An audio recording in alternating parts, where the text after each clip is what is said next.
we are live. Hi, everyone. Welcome to our very first episode of The Fall of Uther, which is totally its own campaign and not at all related to Sword of Victory. I'm Bob, the GM. Just going to do a quick audio check, because that would be the worst if that wasn't working. Everything looks good. Perfect. Let's go ahead and rip down the list of our players, and then we can dive into to the start of things. Thomas, you're up. Alrighty. Hello, I'm one of the players. My name's Thomas. I'll be playing Sir Edrich of Winterbourne, Stoke, who's having just the best time, you guys. The best time in the world. Nothing's going as planned. Nothing bad's but yes, happening, right? Ever? nothing bad's happening. Yeah. Really, his life is one series of windfalls after the other. Fair? What will happen next? But yes, that's me. Fair. Mark. Hello, I am Mark, and today I will be playing Sir Florence of Idmiston. And I finally got my money from the king. He paid me for like the first time in ages. And I'm excited to spend that shit. And cause problems for me further down the line. No, that doesn't happen. Damn, you're up. Hi, everybody. I'm going to need you guys to be real careful about listening to my audio levels here because I've got a new setup, as you can probably tell. I'm Liam. I'm playing Sir Perin of Durnford for the first time on Fall of Uther. So excited. I don't have much else to say. We're going to have an awful time, but we're going to have a great time having an awful time. So Nothing bad can happen. It'll be fine. Yeah. All right. Where to start? I think what I'd like to do is just real quickly. We've done that gigantic recap, so I will link to the recap as a separate video for anyone that wants to know about the Sword of Victory and how it leads in. I think that's the best way to do this. But the year we are beginning is 491. And we'll start in the early spring, the very early spring, a few weeks before Easter. All right. Now, things have been interesting for each of our houses here. I think it's time to spend some time in those respective houses, because we haven't done a lot of that lately, and kind of need to. You know, to be fair, your characters didn't spend a lot of time in your manors this year. You spent till about February in Londinium, so or well, I guess late January. And then you spent several weeks thereafter riding after a ghost of a potential duke that went absent from the king's court. And AWOL. AWOL as it is. Let's start with, we're going to go left to right again. We're going to start with Winterbourne Stoke. We are moving on. We're using Pendragon 5.2 edition for those just catching in. And we use the winter phase mechanic, but we did all of it off screen. We're not going to really play into the squires, I don't think, this year. We won't do the squire piece. But let's talk about Edrich and Winterbourne Stoke. What were the highlights you want to highlight for people this year? Highlights would perhaps be the wrong term. Yeah. At the moment, one of his rounceys died, so that's extra food for the commoners, who are disliking Edrich less. That doesn't make Edrich like them. Edrich's putting in a lot of work keeping them alive, and he still doesn't quite see the point. There was a critical misfortune, but fortunately, Edrich did good enough on his stewardship role that he was able to buy that off. Now, I'm pretty sure Goratrix got married, but we didn't go in precisely to who, and Edrich now has a new house guest, I imagine, which is former commander of the Saxon, of one battalion of the Saxon armies, Oslaf, which is a whole heaping helping of trouble by itself. So one of his horses is dead. He had to pay a lot of money to live as a normal knight, such as it is. And he spent a good amount of his ransom money doing both that and growing some buildings. So he's going to hopefully get a herd that won't die, and an apiary which will grow honey. Fair, very fair. So let's take a look real quick at Winterbourne Stoke on the whole Gortrix thing, because I know what Gortrix has said previously, as you noted, I'm not gonna get married. So let's make sure he's the only Cosbro on here. I think so, though. Yeah, looks like. Yeah, I checked the family tree. I've got only one cousin listed, and it's Gortrix. Yeah. And last year, the very last year, he made a vow to never marry. That's the best. That's why it happened, probably. I heard he made this vow. So I think this is a direct move by the king. The king says, "It's time for you to have a manor and a house. You're now my first. You're the one, so to speak. Not to be confused with that like hit song from a few years ago. You're the one. So let's talk about that. I think it was in a fortune roll, right? It was in a family event roll. Oh yes, it was a fortune roll. I got 39, I think, which is a marriage. Yeah, it's like, but it's listed as like a good thing that happened in your family, right? Yeah. So I don't think with Gortrix's glory is what again? I mean, before you stopped playing him. Yeah. Before I stopped playing him, his glory was 3,477. Yeah, so he's probably up in like the 4,000s because he doesn't get a lot of opportunity to climb. Like he's not a player right now. He's kind of, not retired, but he's not a PC. He's not a PK. The most combat I get is when I throw out drunk people during feasts. Yeah. You accompany the king into battle, which means you mostly don't fight. Hopefully, if everything's going well.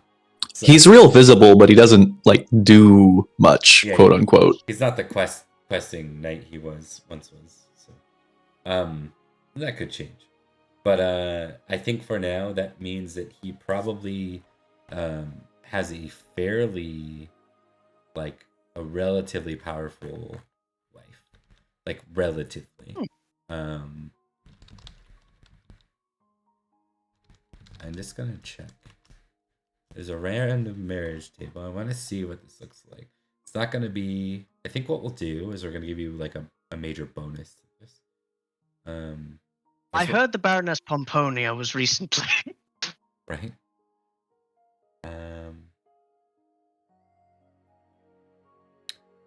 Okay. Roll.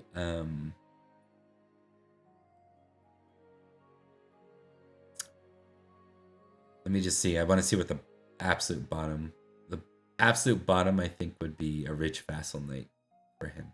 So give me 1d20 plus 10. Absolutely.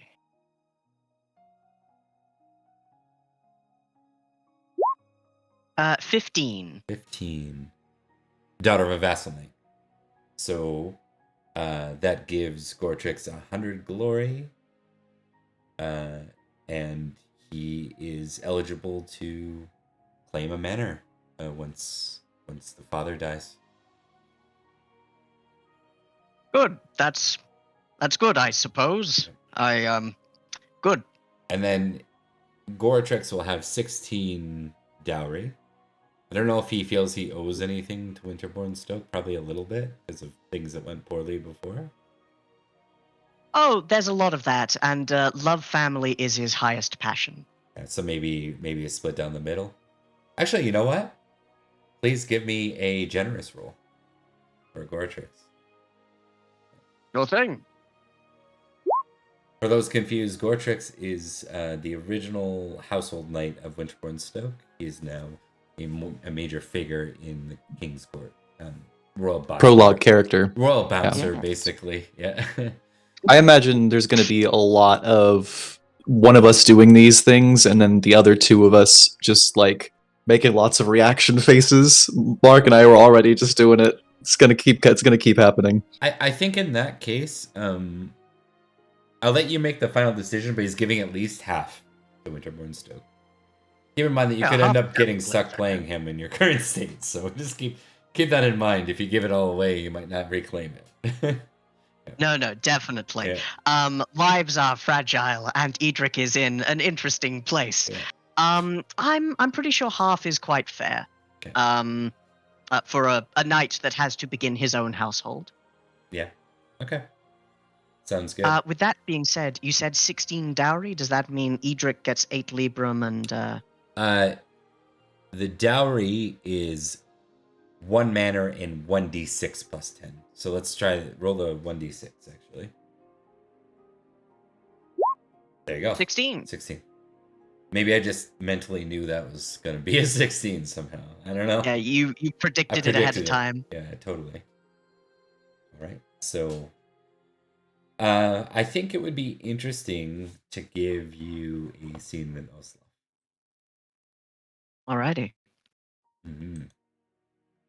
So why don't you describe to me how exactly you're holding your political hostage / love interest? Hold on, I'm gonna pause for the cat moment on the. Yeah, pausing for the cat. Malcolm just crossing the webcam. It was very cute. I wanted him in frame. I didn't want him that in frame. It's always the way with Lily as well. But yes. So, going through Edrich's head, many days on the ride back, there was like, there should be prison and there should be guards, but then he was like, no, I can't treat someone I respect and love that way. And then, but what if she escapes and what if she runs away?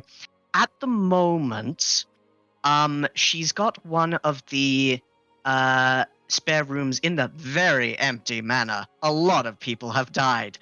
And it's guarded, but not lock and key, that kind of thing. Like a spare. Okay. So it's a guarded room to keep her from escaping, but not locked and bound. Like no. Yeah. Does she have chains of any sort, or is it more like you're keeping her like a noble kept? Keeping her like a noble hostage. Yeah, so you're essentially relying on her respecting your hospitality and honor in that sense, and the guards your insurance, and the guards, and my ability, and I suppose inclination to give chase, because if she gets loose and raises an army, I die. So what does Edrich do when Edric's away? What does Edrich do when Edric's away? With her, yeah. She generally has not the run of the place. She's allowed pretty much everywhere, just not to leave the manor, or not to leave the manor grounds, rather.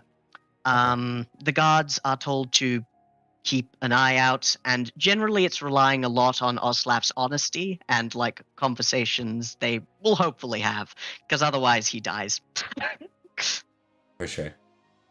All right, I think we can pick up with kind of like the two of you having a moment. So she's been on test her forgiving. Oh no. Well, yeah, she's been a bit cold. She's been polite, she's been hospitable, but it's very like one phrase answers, no. No, definitely. Right. At least it wasn't a fumble, because that would be me dying in a different way. Yeah. This can be just before you're meeting up. We'll say that the three of you, the typical summon to Sarum eventually, but this is before that, so you're just getting your house in order. And do you rely on common, like your common retainers then to keep your house right now, right? You have no household knight. Yeah, I've got no household knights. I think you spend a lot of time in prayer. I spend a lot of time in prayer. Cynstenian, my secondary character at the moment, Oh. is old enough to be knighted, I think. Yeah. Yeah, for sure. I forgot Cynstenian. I forgot you do have one brother. Yeah, that's right. I thought you had none. I do have one brother. Yeah. Or 66, so yeah, he's been knighted for a while, right? Yeah. He is married, however. He got married way before Edrich. Way before now, I should say, because he's still not married. So I'm not sure if he's here or with another household. But if he's here, he's the one household knight. He would typically not have married up, probably. Especially because he's the spare. So you wouldn't marry your spare away if you could help it. Right? Exactly. Because he's got, I mean, in this time, you get one plague and he's like the heir. Like he's, oh, sad, my brother died, but look at me, I'm now a vassal lord. Yep, that's how every other family member has gone so far. Okay, interesting. So I think she's just, you kind of see her, she's coming around for like food. It's like noon. And she looks just kind of like gloomy. She's like, so Edrich? Oslav, I realize we have not had a great deal of time in which to talk. I wanted to do many things, one of which apologize. This is not how I imagined things would turn out, even as we met when I was in chains. It seems we were destined to replace roles. Unfortunately for me, I feel that my situation is one that is very unlikely to change. As long as the Saxons and the Cymric remain at war, yes. Should I free you, my house will be dissolved. At least in conventional senses. It was all I could do to have this be the situation rather than ending in your execution. And even then, I feel it is not ideal. I realize my house is somewhat empty, and, well, another of the horses died, but I will say, despite the circumstances, I am glad you are here, and I am glad you live. And should you need anything that it is within my power to grant, I will. As you say, my lord, she says very formally. Yes. And with that, Fine, you. intrigue, maybe. Yeah. Oh no, Edric's definitely sensing the coldness. But I think the intrigue gives you some extra insight into that. So yeah, I think you definitely, like, you've exchanged looks with each other. Like, there's still a mutual feeling there. It's not like it's completely gone, but this like outweighs that, right? The situation outweighs that, and you can't really tell if she blames you or not. It's like you get moments where you think she doesn't, and you get moments where it certainly feels like she does. Well, the situation's a bad one, and it's not going to go away. But the situation he can deal with is the management of his land. So he's going to get to work, him and Brockvale, his priest, and just sort out everything before going out with his companions. Okay. Their relationship, at least, is probably okay. Definitely not at all affected with the recent actions of Uther. Indeed. Edrich has so many passions that are exalted, and they're not going well with each other. That's fair. That's fair. Why don't we take a look at the House of Idmiston and head over to Mark for now. So, Mark, why don't you tell us about Idmiston over the winter? Give us an update. Oh, you're on mute. Yeah. I can read your lips, but I can't.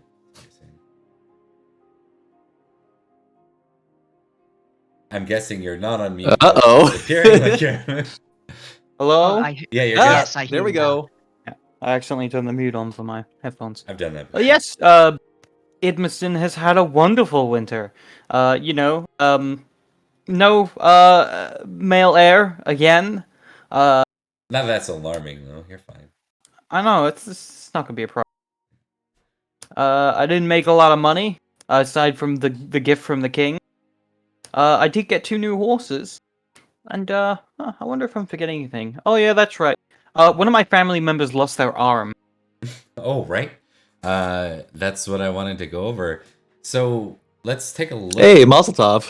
Let's take a look at Idmiston and see who is. Also, my brother got married. He There you did. go. Oh, I think it's boy. probably Iago. 'cause Iago he got was married. broke. Oh yeah, and he was betrothed to Glessig of Leven. Yep. So now he is married to Glessig. And your brother is your youngest brother Iago, 472. So he's not even of knight age, is he? Yeah, no. He's sufficiently younger than the rest. It's one of those like, surprise, I got married. What? Yep. You're supposed to go to the cloth. What? He married for love. No. I think it's one of those things where Glessig is of age. So this is a matter of, she's 19. And Yeah. He's 19. Safer to let them be married. Exactly. We know how the House of Idmiston is when people are unwed, and Oh, even yeah. when they are. That's pretty funny. Okay. So there's really only 2 options, right? I think in your whole house. I mean, it could be Bledig, but that wouldn't be super interesting. It wouldn't change much. No. Yeah. He's not a knight. So probably Cadfile, and it happened over the winter. Yeah. It's interesting. I think it happened up north in the raids, like because Madoc took the raids north to Noha and Dira and came back victorious. Madoc's got a really weird track record. I was with, about to say. People losing arms, yeah.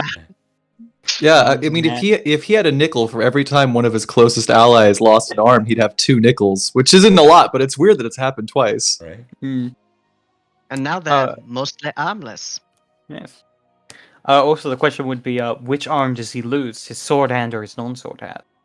Ooh, that's really interesting because the shield. Because if he has using the sword shield arm, well, shield arm still like it sucks, but it's not big time. debilitating.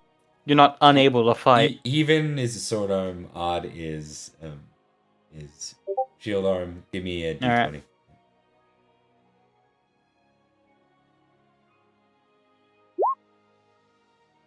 Odd.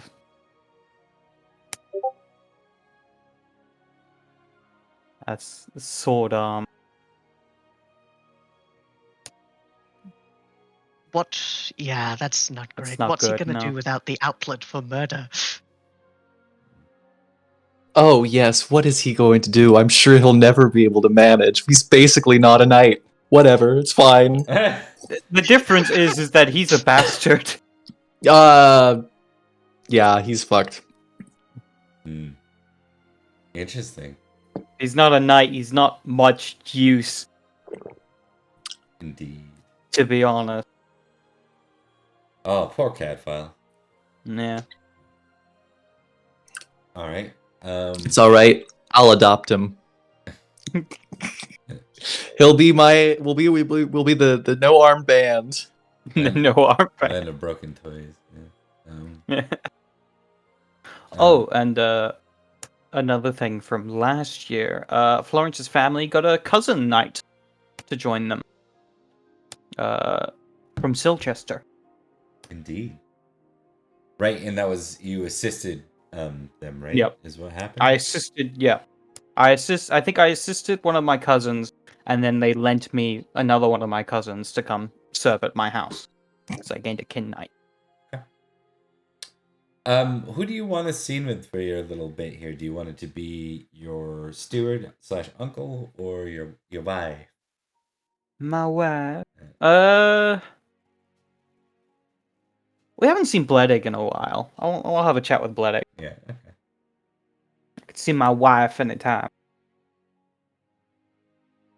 Plus, she might convince me to do bad things. No. It never happens. All right. So, your steward is getting up there too, Mark. Now that I think about it. Yeah. He's let's see what his age is. 440. 491. Ooh. Those are I have to make sure we're giving him those aging rules now. Oh yeah. He's at risk of dying. He's basically old now at this point. Oh yeah. He's old. He's old. But nevertheless, you have an opportunity to talk to Bledig. He seems a bit flustered and stressed about something. Dear uncle, is something the matter? Damned wolves are back. Once more. I suppose I'm going to have to go take care of them. This time they went after the livestock. I see. Were any of the horses harmed? You did lose. Did you lose a horse? No, you didn't. Did you? Nope. No. Not this year. Yeah, not this year. No. No, it seems that our immediate manor is well looked after, but your people are beginning to revolt's a strong word, but we certainly have to work on things with them, Sir Florence. Yes. Perhaps we might be able to improve their living conditions. Though we'll probably have to go over the next coming winter. I have a new scholar joining us. I met him in Londinium. A fine man and truly a man of many talents. I thought he would be a great addition to our house. I see. And what made you so convinced that we needed one? Exactly.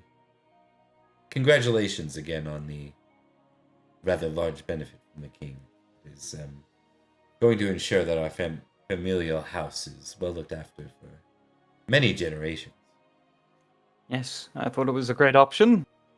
Especially compared to the options my companions chose, but no matter. Honestly, I have come to realize I perhaps do not grasp the concepts of the common people very well. Let us say that my previous judgments have been called into question, so I want to ensure that that's less likely to happen. It's very wise of you.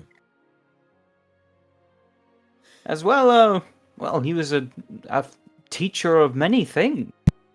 I'll be honest, I was surprised to find someone of such talents. And I hope that there'll be a great benefit not just to me, but to the rest of the family. London is a good place to find that. Though I do want to take one step back with you, Sir Florence. I know that you can't see the wisdom in Sir Edrich's ask. Pray tell, I must confess that I too do not see love as any sort of benefit. But Sir Perin, now he is someone that you might want to consider keeping very close to you. If I understand it well, he now represents the three of you on the council to the king himself. That is true. And he is, of course, a great friend to me, but as you said, it is important to keep such things close. Though I have heard news that he has a son. Is that so? Indeed.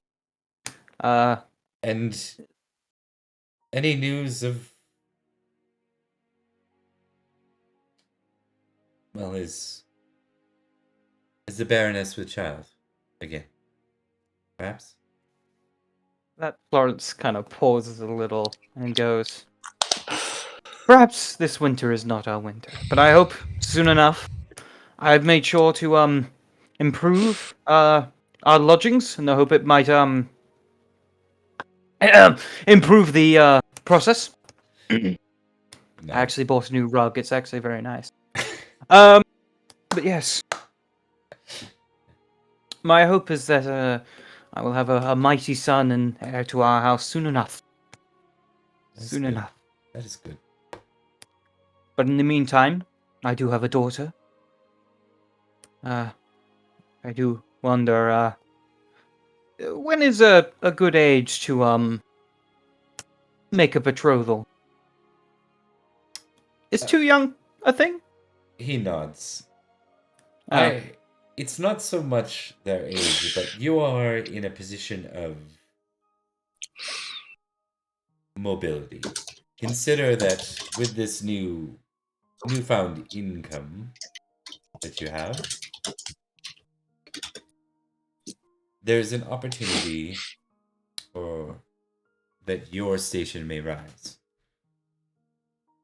If it should, then betrothing now would be a mistake.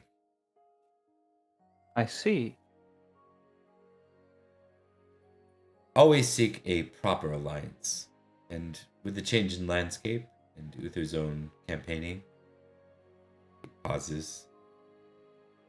We should wait a bit. See where things settle. See if we end up with a High King or not. I see. Of course. But no doubt Uther will claim what is his rightful title. Soon enough, hopefully. Indeed. Yes. He doesn't say a lot thank about you. that. Yeah. Thank you, dear uncle. Your counsel is, as always, most helpful. He nods to you. Continue with your excellent work, Sir Florence. And I must admit that well, you've more than exceeded my expectations. You've turned out to be quite the fine knight. A real figurehead for those to rally behind. A knight of the sword. Yes, that is, of course, the honor of any knight, and, of course, a duty of any lord of a house. But you honor me such with your words, dear uncle. He smiles. There's slight cuts in Florence. Like, yeah, whatever. He's nice to me. Yeah, he's nice to me. I love it. Hey. And we're gonna go over to Durnford Manor, Liam. We're gonna My favorite Durnford Manor. Yeah. That's where I'm from. As opposed to Urnford Manor. Yeah. Over in Dorset. I don't know. somewhere.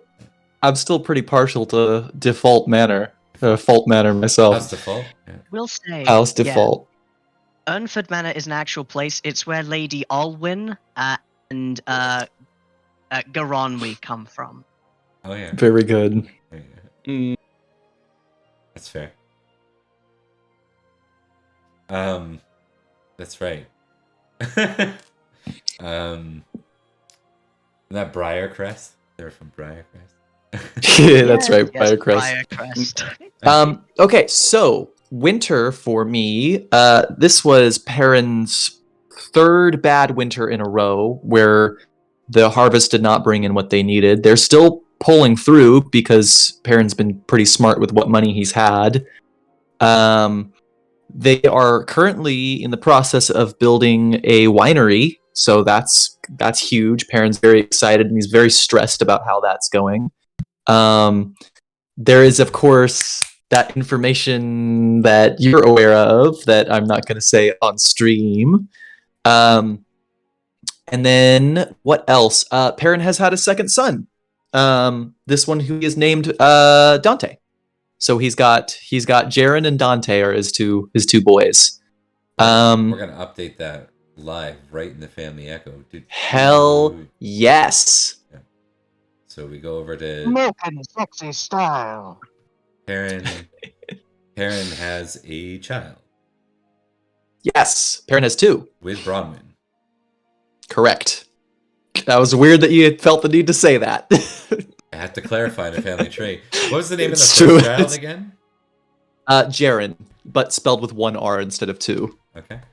And we'll get the year later, and then I'm gonna add the. I think it was just last year. I'm pretty sure. I'll just.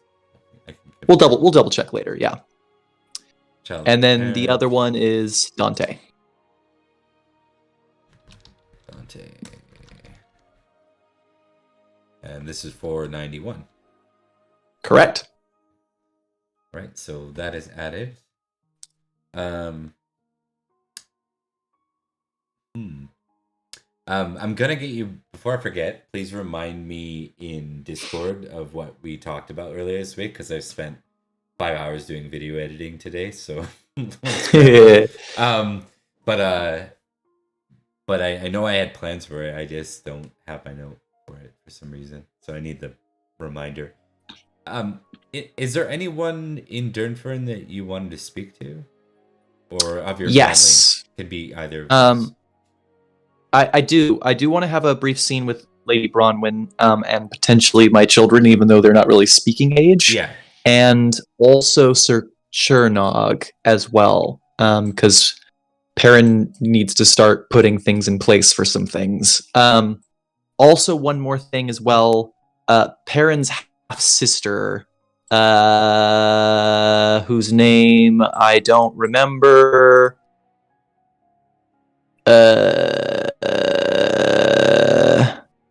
I can look that up for you. Durnford.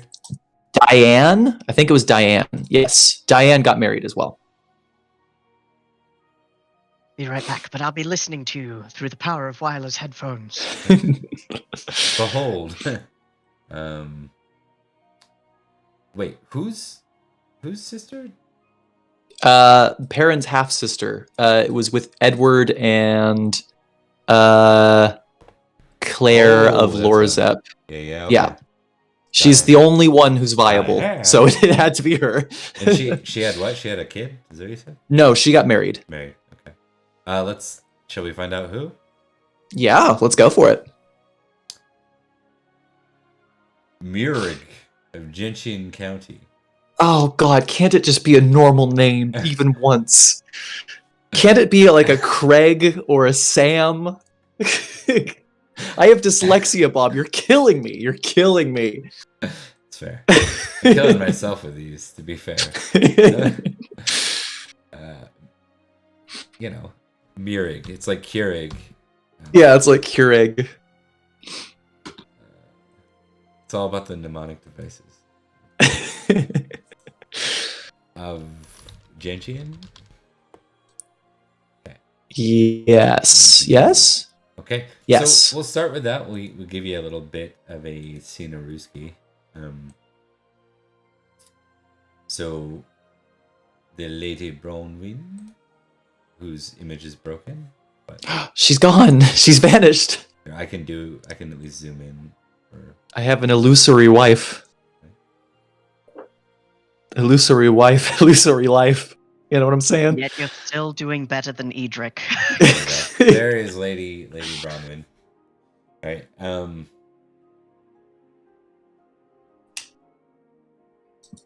So what set the scene for? Give me a good starting place. Is this down by the river? No, this needs to be in the manor, I think. Okay. Lady Bronwyn and the kids are here, as well as Perin has called for Sir Chernog, but I don't think he's here yet. He'll probably arrive. He'll arrive. Got it. Perin is currently as best he can with one arm holding the newborn Dante, and he's kind of stroking his little hands, and he goes,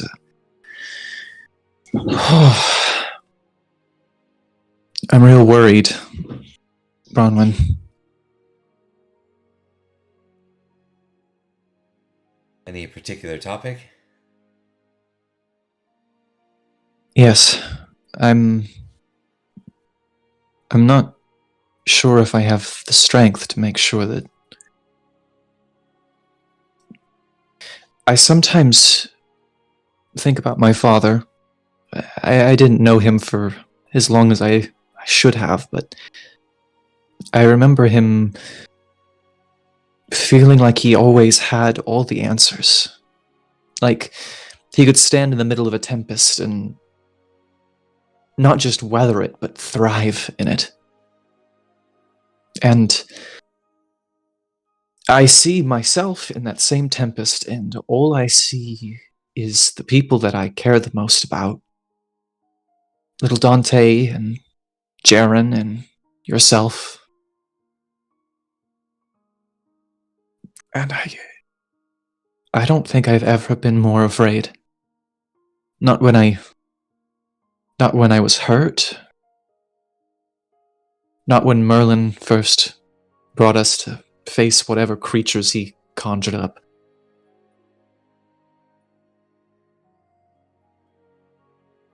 I've never been so afraid. So, I need you to help me stand strong. For our house and for our children. Can you help me with that? She'll nod. I am.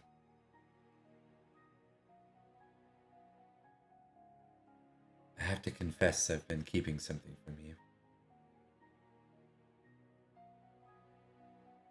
Perin kind of like takes a step back for a second and kind of... Oh?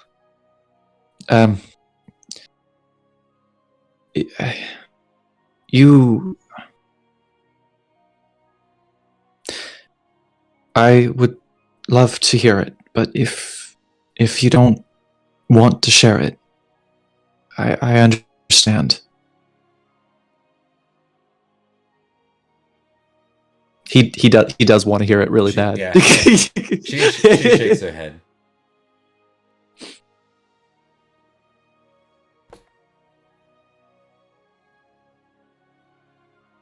You don't know this because I made Caranog swear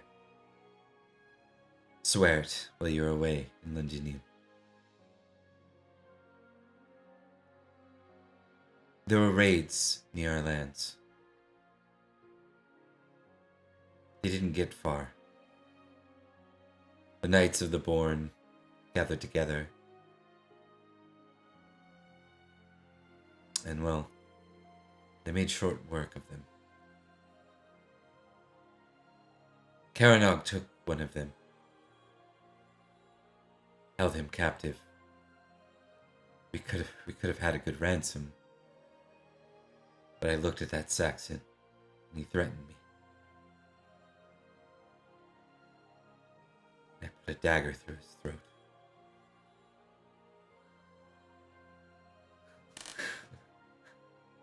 Sorry, just playing off the cards that we rolled up for her Perin, ages ago that we have not gotten. Perin goes, "Oh, is that all?" I'm just... I say this because I too am afraid. But I'm willing to fight. Fight for everything we have.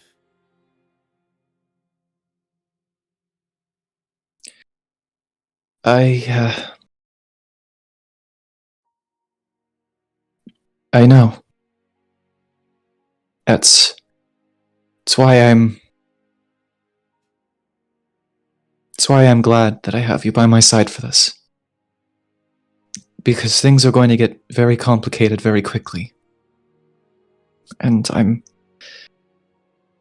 I've got your back if you've got mine. She will nod to that, and I figure this is probably where Caranog rolls in and interrupts the scene. You can see him, and you can hear his footsteps before he enters. Perin, restructures himself. Yeah. Suddenly, all the vulnerability that he was carrying with her is gone. Now he's the head of the manor. He's He's the guy who sits on Uther's feast table, you know. Yeah. Not on it, not literally on it, but you know. You're not Um, Malkavian? What? yeah. He before Chernog has a cabby. chance to before Chernog has a chance to knock, Perin will just call out and goes, "It's all right, Chernog, come in." My lord. And then he kind of looks at her, and there's like, now that you have the inns, he just nods to her. My lady. He nervously turns back to you. You called for me. I did, yes. I wanted both of you present for this. I know I've been somewhat preoccupied with the construction of the winery, but it was an important first step. I'm going to need you to take up some more responsibilities, Kernog, if you're willing. By your ask, my lord. I owe you Good. a great many things. And I you, my friend. But it seems clear to me that one way or another, civil war is going to come to Salisbury. I understand if you doubt this, but I see it very clearly. And I'm not certain what the sides are going to look like. They could be more chaotic than we'd hope. So, over the next couple of years, to prepare for it, I'm going to start taking extra precautions. Some that might be potential risk to us as well if they aren't carried out properly. First, I'm going to arrange for next year construction to begin on defenses for the manor. A moat, some minor fortifications, and ramparts if I can manage it as well. He looks confused, and he says, "My lord, Salisbury? I don't mean to question you here, but with the duchies of the west and land of the south, we're not shore bound. We have the might of the Duchy of the Vale to our east, and free Logris lands to our north. Aye. We are surrounded on all sides, my friends. But I have learned recently that the line between friend and potential adversary is far blurrier than I'd prefer. So, as I said, you may think I'm crazy for preparing for this, and perhaps I am. But we have a great deal of things to protect here in Durnford. This is your home as well, Sir Chernog. And you can count on And me. I want you to feel safe here in the same way that I wish my family to feel safe. So, I'd like for you to help me oversee the construction of such things, and this is potentially the more dangerous request. I'd like you to spend some time with the commoners, as much as you can. Winces a little bit. Yeah, as much as you can. Get to know them. As much as I can, my lord. When you say that, are you saying daily or? As much as he can. I will let him interpret that as he likes. No, he asked that out loud. Oh, yeah. Perin laughs and he goes, as much as is necessary for what I'm going to ask you to next. I'd like you to get an understanding of some of the best and brightest of the common people. And he, like, you know, closes his eyes for just a second and then opens them again, understanding how Chernog is going to react to this. I'd like for you to prepare a militia. He pauses. He says, "Yeah. Permission to speak freely, my lord." Of course. That could be viewed as treason. I know. And you are welcome to refuse the request, should you so desire. But I hope you understand that it will require much tact if it's to be done properly. It is a great risk, but I think when war comes, not if, but when, I think that Uther will appreciate having the extra troops at his side to defend Salisbury from those who may not share the loyalties that he hopes. As I said, you are welcome to refuse this request. I don't want to put you in a place that... I'm asking you as a friend, not as your lord. Allow me some time to think about the safest way for you to do this. Training... Okay. Having them battle trained is one thing. Having them ready to take up your call when it is the king, and only the king, who can call the levies of Salisbury. You must be careful. I agree. If we do it right, then it's very possible that Uther will simply believe that they came to his call, regardless. I just think that it's right for us to be prepared. And he turns to Bronwyn, and he genuinely is looking for her thoughts on this as well. She did not have her numbers didn't have battle in there anyway, right? No, I don't think so.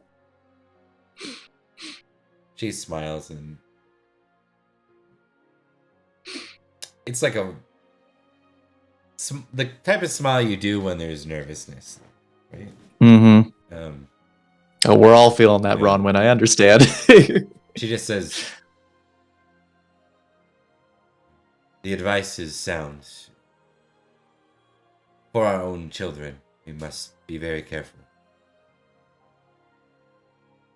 It must not be taken wrongly. If you have opponents, they will find a way if they hear of this. To spin this against you. And if the king... Well, Uther's not known for spending much time in interpreting the truth of things. The subtlety, or the nuance, yes. I'm aware. I'm hoping that my proximity to him will help with that in some way, but there will be eyes on us at Durnford. So, Chernog, I give you what free rein you have, what free rein you need to do this as properly as you see fit, and with the delicacy that is necessary. I have ideas that might help, but as I said, as you requested, as much time as you need, just be wary and understand the gravity of the situation that I'm asking you to do this at all. I do understand, my lord. And that was to him, right? Not to her? Correct. Yeah. I do understand, my lord.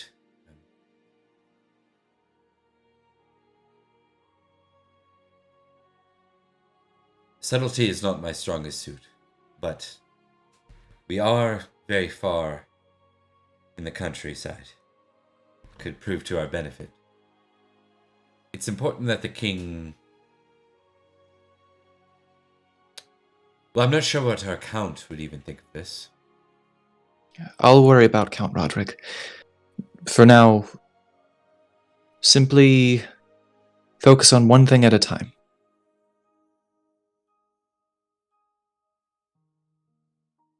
He nods. There's not a complete lack of confidence, but there's definitely that tension still there. Oh, Perin's trying to hide it, but he's got the same feelings. He knows exactly how risky this is. All right. With that, I just want to go back and see if Edrich or Florence did anything before we bring y'all together. I want to do two things. One is a pithy comment. The other is something Edric's going to do before he heads out to meet with his people. Okay. The pithy comment is, Liam, is your wife single? Oh, sorry, buddy. She does a little bit of violent murder to an unarmed man, and all of a sudden you're like, yeah, that's the one. That's the one. You know Look, what Edric's priorities are. Florence and I are already working on the polycule. If you want in here, you've got free access. We can get yeah. in on the bone code. The bone alrighty. code. The bone code. But yes, the second thing I'm going to do, I would like to compose a poem of all displaying Edric's love for Oslaf. I would like to get the priest to write it out, and I'm not going to give it to her, and I'm going to leave very quickly. Oh, brother. So you're gonna compose it, and then you're gonna think the better of giving it to her. Is that kind of the idea? Like when you compose Yeah. it, did you intend to give it to her, and then you're like, oh, all right. Yes. Sounds perfect, but test reckless for me first. Reckless. Failure on reckless. Yep. You decide to stuff it in. You know, you decide to better time later. We'll just... Yeah. Whatever I wrote it on, it's still there. It's not like burnt or anything. It's just, you know what? Leave it on the desk. But yes, because Edrich is famously good at composing. It's just he doesn't have a chance to use it because he is quite shy. All right, give us the test. When it does come to murder. Yes, and I would like to activate my passion of Amor Oslaf. Yeah, please do. Don't fumble, don't fumble, don't fumble. Yeah! Goes up by 1 Damn. immediately, which makes a lot of sense. Yeah. All right, let's see how it... 13 of 20. I love yeah, that your more Oslaf just went up by 1. That's so cool. Yeah. Yes. No. on composing a despite love all of poem the to her. troubles, Yeah. Yeah, like in his head, he's like, why do I love her? Oh, it's for all these reasons, of course. I'm gonna give you a tick on it too. Oh, thank you. But yes. Like, he's there for like a couple of hours with his long-suffering, not very spiritual priest, and he's like, her eyes are like the ocean, stormy, tempestuous. Yes, I should talk to her. Your priest like her eyes are up here, Edrich. I know that. How do you know that? But yes, with that written but not given, Edrich is going to leave. Okay, sounds great. Mark, did you have anything you need to do in Idmiston? Are you covered? I think I'm covered. Everything else is either for the future or not a problem yet. Liam, you had something you wanted to do with your half sister, yes? It sounds really she bad got in this kind of setting, but hey, you know, we have been going the the Jamie Lannister route with Perin so far. So let's talk about Arthur Pendragon for a second. I don't think I had anything specific. I would love to get to know her a little bit, but she just got married, which, you know, whatever. I forgot she existed until I needed to figure out who got married, and I was like, oh, she's in my family. So, and we confirmed, just for your own viewing. I know. Well, you know what? I'm gonna try the Roll20 now. Let's see if it breaks. Hey, not too bad. Cameras are not too bad actually. Mark is slightly off cue, and otherwise perfect. So there we go. We got the new view, and that's not where I want to go. So we'll go up here first. We'll go up here. So where did we say? Just so you know, it's good for. I want a mental note for where your families are gonna be, because we want to make sure that we get, we keep track of those people. I think it's gonna be the fun part of the game academic over reasons. time. Yeah. Yeah. Since we're right, no, we're talking about Sir Edward's half her daughter Diane, who married Murig of Genshin. Oh, right north of you. Right up here. Yep. So, yeah. Interesting. Okay. All right. So, with that in mind, you all have been summoned to Sarum. For like, a feast or Execution? No, because it's a bit ahead of Easter right now. So it is an execution. I gotta roll something.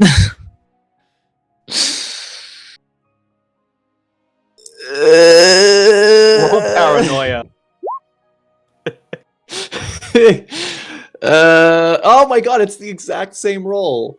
Damn. Isn't that the best? Okay. Perin is going to that's down for some reason. Perin is going to choose to be suspicious of Uther, but it's not going to change his actions. He's just going to be real nervous on this trip. Okay. Sounds So good. long as you serve the king loyally, you have nothing to fear. Yeah, for sure. Nothing at all. All right. Nothing at all. Not even a little bit. Okay, you end up before your count. But before you do, I think you have a moment with Sir Lad. He says, Count Roderick would like to see the three of you. Oh, good. How are you doing, Elad? My body's stiffening up these days, but I'm still finding a means of, well, I'm doing all right. I heard things got rough. Were you serving up north? I didn't attend. I did attend the Battle of Lindsay. Ah, I see. Congratulations That's right. to your retinue. I hear that you all were very successful. Well, the credit goes mostly to the rest of the Sword of Victory and my cousin, of course. My brother, of course. I only got this half of the way there. It was the rest of them that followed through. And indeed, you For gave us me. the momentum. Yeah. And for me, who managed to slay one of the Saxon kings with a single strike of my spear. But it's all in a day's work for a knight of Count Roderick. I thought you captured Octa. I mean, yes, but I took him down in a single blow. Oh my just god, happen you're to live. composing the poem as we speak, aren't you? Edrich, my dear. That's what I have you for. He has a point there, Edrich. Fair enough. But yes, thank you, Sir Lad. We'll see him immediately. And just for your all notes, because we brought a lad on when we first started playing, when he was like 54, 55, dude's like 60, He's an old guy now. Yeah. Yeah. Yeah. He's starting to get brittle, and he's still around though. He's a hardy individual. Yeah, we're Kimrick. We got Constitution for days. Exactly. With that, he'll move out of your way. And you find. So, do you all want to head in to see Roderick at that point? I was thinking I'd hang out on the couch outside for a couple of hours. Yeah. I don't want to beforehand. be No, that yeah. guy who's like. I don't know if you've ever played with that DM, but I Yeah. I played in one game one time where I was like, we start. He's like, you've been summoned to the King's Manor, and we're all having like a roleplay So when you get conversation there- about whether or not we should go even. And then it's like, Mm. so you get there, and he starts saying to you, we're like, what? Yeah. Yeah. We haven't even Yeah, we decided just yet. have the whole You said it was a sandbox. We're confused. Okay. So You're Roderick, my railroading us, beloved. Bob. You're railroading us. I love this man. Roderick's I'm there, so scared. as is Amig, who's inside as well. Oh no. Count Roderick, Sir Meg.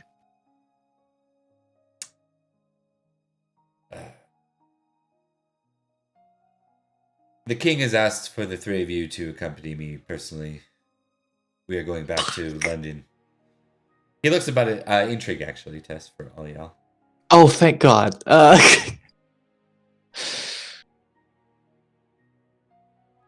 Oh, joy. Oh. Okay, so for Perin, I want you to make a suspicious roll for me. Oh, would you say that my directed trait, Suspicious Uther, would come into play here? 100%. Oh, what do you know? Okay. What do you know? So whatever you suspect is exactly what you suspect. And you may tick suspicious. Suspicious Uther or suspicious in general? Suspicious in general. Okay, it's been ticked. Okay. And What does Edrich clean from erstwhile person? Well, I'm gonna deal with Florence. Florence's failure as well. So for Florence, Forgive me. That's all. You're good. I'm trying to think. Florence is the opposite. Florence is not very suspicious of anything. This is fine. Yeah. Click. You know what? Test trusting for me, and if you succeed, you get a tick. I succeeded. Please tick trusting. Oh, the king's gonna pay me the rest of my money. I'm excited. Hell yeah. Right on. Okay, and Roderick says, gather what you need to. We'll be departing this afternoon. We have a somewhat larger retinue coming along with us. Do we know exactly for what we've been summoned? For Easter. I see. This is unusual for just being summoned to Easter, yeah? Oh yeah, invited to Easter Court. Yeah, summoned to Easter Court. Not really. Okay. Very well. I'm sure we all look forward to accompanying you. It's always nice to ride with you. Indeed. Ready to accompany you, Your Grace? Wherever it is you shall need us to go, we shall serve ever loyally. Ditto. So for what back to Thomas, sorry, you didn't, I forgot you after I said wait. Okay. So that was the intrigue on, okay. You're definitely picking up on a muster. Like you get outside and you see Lycus and Leo, Sir Bar, Sibno, Jaren's wait, did Jaren's father pass? No, Yeah. Jaren's uncle I meant. Jaren's uncle. Oh, gotcha. That's what I was thinking of. Jaren's uncle is my old sire. Yeah. Yay. Yeah, he's here. I think as Sir Roderick, as Count Roderick finishes saying that, Edrich looks out the window and sees the banners being drawn and people preparing, and he will say, "I'll have my scribe be ready for all occasions." Squires, that's what I was gonna do and forgot. Your squires age out this year. Or last year. Oh, And we got new squires. And we haven't rolled them yet. indeed. So they will go back. I will mark them all with a color, so remember to review that later. And then we shall see who your new squires are. Good times. Okay, we're going to go with Thomas first. If you guys can open up your sheets, we're going to record some squires, and then we're going to give you guys some roleplay after that. Do it. So these aren't Kimrick Knights, but these are your squires, starting with Thomas. Derwin of Silchester. Okay, he's either energetic or he's lazy. Which one? Good point. Even is energetic. Even. He's Hell famously energetic. I think it's the opposite from Goratrix and his squire, where he was famously energetic and his squire was famously lazy. It's like this one is like a little bit much for Edrich, so he has him doing a lot of jobs. For sure.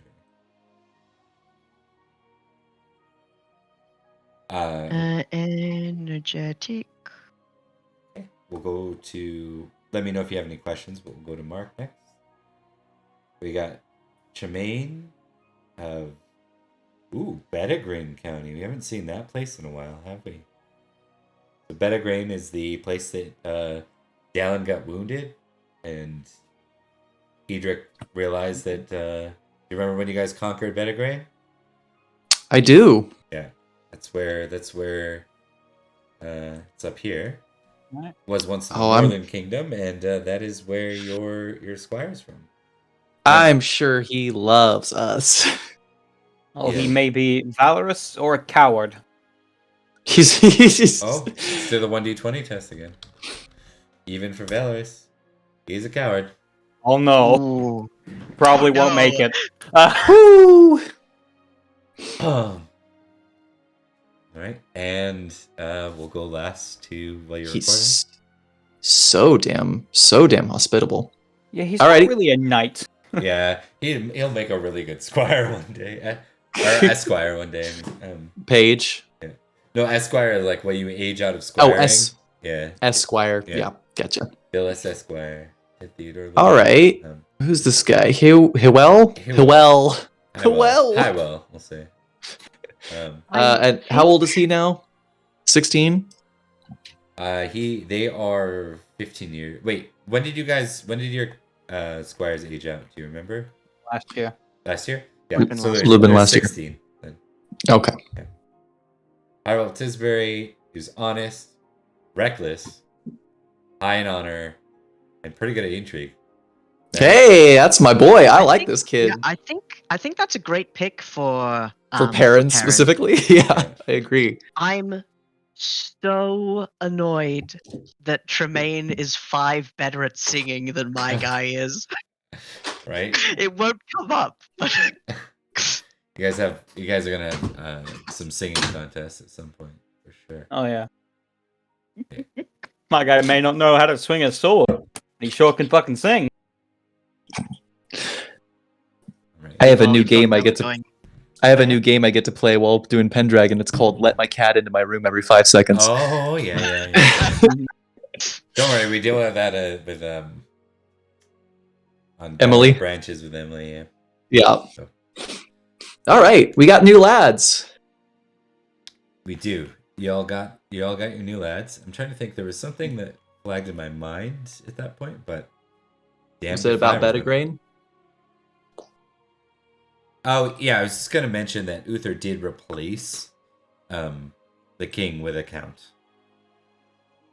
So he toppled the government, set up a new tent government there. Someone with claim, like basically, you do in Crusader Kings, you take like the cousin of somebody. Yeah. Yeah, that's what he did. 100%. All right. Discuss how you feel about that later. All right, let's bring the three of you together. I think we have not yet had the three of you talk, so on screen yet. So let's go there next. It seems we muster, and in the heart of Londinium. No, once more. Seems it is becoming a yearly tradition. Yes, I know not who we'd fight against this time. But perhaps we'll be lucky and it will be the Saxons. He says and then regrets his word, like you can... If I had to guess, it'd be the East Saxons. They've been on the border for too long. I think we're in trouble. What makes you say that? Just a feeling. After all, the last time that we saw Uther, we were sitting right next to Duke Gorlow. And Florence and I were the first out to try to track down Duke Gorlow. And he hasn't been seen since. If I were Uther, I would be looking at the three of the four knights that are his sword of victory with some modicum of suspicion. He is king. He should look at everybody with some modicum of suspicion. But I do think you're right. I don't know if I believe that to be true anymore. But I digress. We have proved ourselves to be nothing but loyal. As well, none of us have anything to fear. We are not traitors to Uther, nor to his realm. Precisely so. It's whether or not he believes it that's the main issue. But that said, we are true servants of the throne. I need to roll something. Can I roll a thing? I'm gonna roll... I think I'm gonna roll... Shit, I don't know. Alright, here's what I'm gonna roll. I'm gonna roll Suspicious Uther versus Trusting Gorlo to see if Perin will hold his tongue on this, because he has something he wants to say in response to that. Pretty suspicious. Good trust. Alright, I get to choose, which means I think Perin is smart enough not to say the thing that he wants to say right now. Not to the two fanatic Uther loyalists. Mhm. Mind control to like him. I think real quick, test Yep. courtesy, and don't botch. As long as you don't botch. Okay. Yeah, as long as you don't fumble. Technically, there you go. Critical. All right, Damn. so there you go. So ticket. Oh, yeah! I forgot that Perin was courteous. I never use it. And 15 glory for the crit. Oh, yeah, I Also, forgot about that. Oslof, remember the Oslof glory as well? Yes. Thanks, Thomas. So that's 15 for the both. Indeed. Still, one way or the other, we'll sort something out. I don't believe we are in trouble as such, or at least no more than I normally am given the events of last year. But I imagine things shall be fine. It's just a matter of figuring out who our enemy is and how to deal with them. If it isn't the Saxons, then it is Gorlo. If that was the case, why muster in Londinium? Why, indeed. For now, it's just Easter. So, let's enjoy the feast when we get there. All right. Sorry, one more thing, Bob. Mhm. While they're writing as well, I think Perin will specifically tell them, also, I think both of you should start building fortifications. And I understand how that sounds, but I'm not certain that every county is going to... If things get ugly with Gorlo, I'm not necessarily certain that Gorlo is going to be alone in his conflict. And if that happens,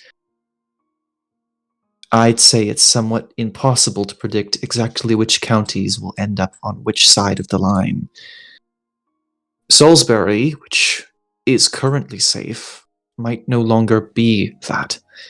And if that's the case, I think it would give Salisbury, as a county, a far more defensible and strategic position if all three of our houses were well defended. As unfortunate as it is to say, civil war is not an uncommon event in Logres these days. I see the wisdom in it, but we already border one of the lands sworn to Cornwall, Gigant. Being fortified is just smart policy. We also border Summerland, which... You think Summerland will side with Gorlo? I remembered folklore intrigue tests. You choose which. It will be your answer will be according to what you choose to roll. My folklore is folklore one. 2. No, I get it. I'm just wish you would have succeeded. That you would have credited that sucker. Oh, I yeah. would have. Yeah. No, you probably would have rolled a fumble if it was. Yeah. Yeah. Yeah, no. Depends on what I click on, what it gives me. The both of you heard that, Sir Jaren did not participate in the Battle of Lindsey. He did not participate in the raids to the north against the Saxons. And rumors have it that he's been off tracing about Summerland in search of his brother. Good on him. I hope he finds him. That makes me nervous, as do most things in this time period so far. Perin goes, I don't know if Summerland will side with Uther, or will side with Gorlo, but I suspect that they won't side with Uther, if that makes sense. I do understand. Domestic relations have been limited, mostly to conquest. I do not see why Summerland would then attempt to attack Salisbury. Summerland does have the defensive bonus of whatever the fuck it is that goes on over there, but if they've got the support of Cornwall, that's not an insignificant amount. It's Cornwall and Gigant, that's not an insignificant amount of the southwest. Why would Cornwall side with the Summerland? I mean, the Duke hates magic. Despises it, from how I hear him say it. I do believe his wife was from Summerland, though that could be me misremembering. Yeah, but she's not magic. Remember, he very specifically said that she wasn't magic. Yes, that's a good point. It was very plainly, purely mundane, if delightful. The benefits, no. The Lady Igraine aside, I still think that it's important to consider. I don't have a good answer for you, Florence, as to why Summerland would side with Cornwall, or vice versa, but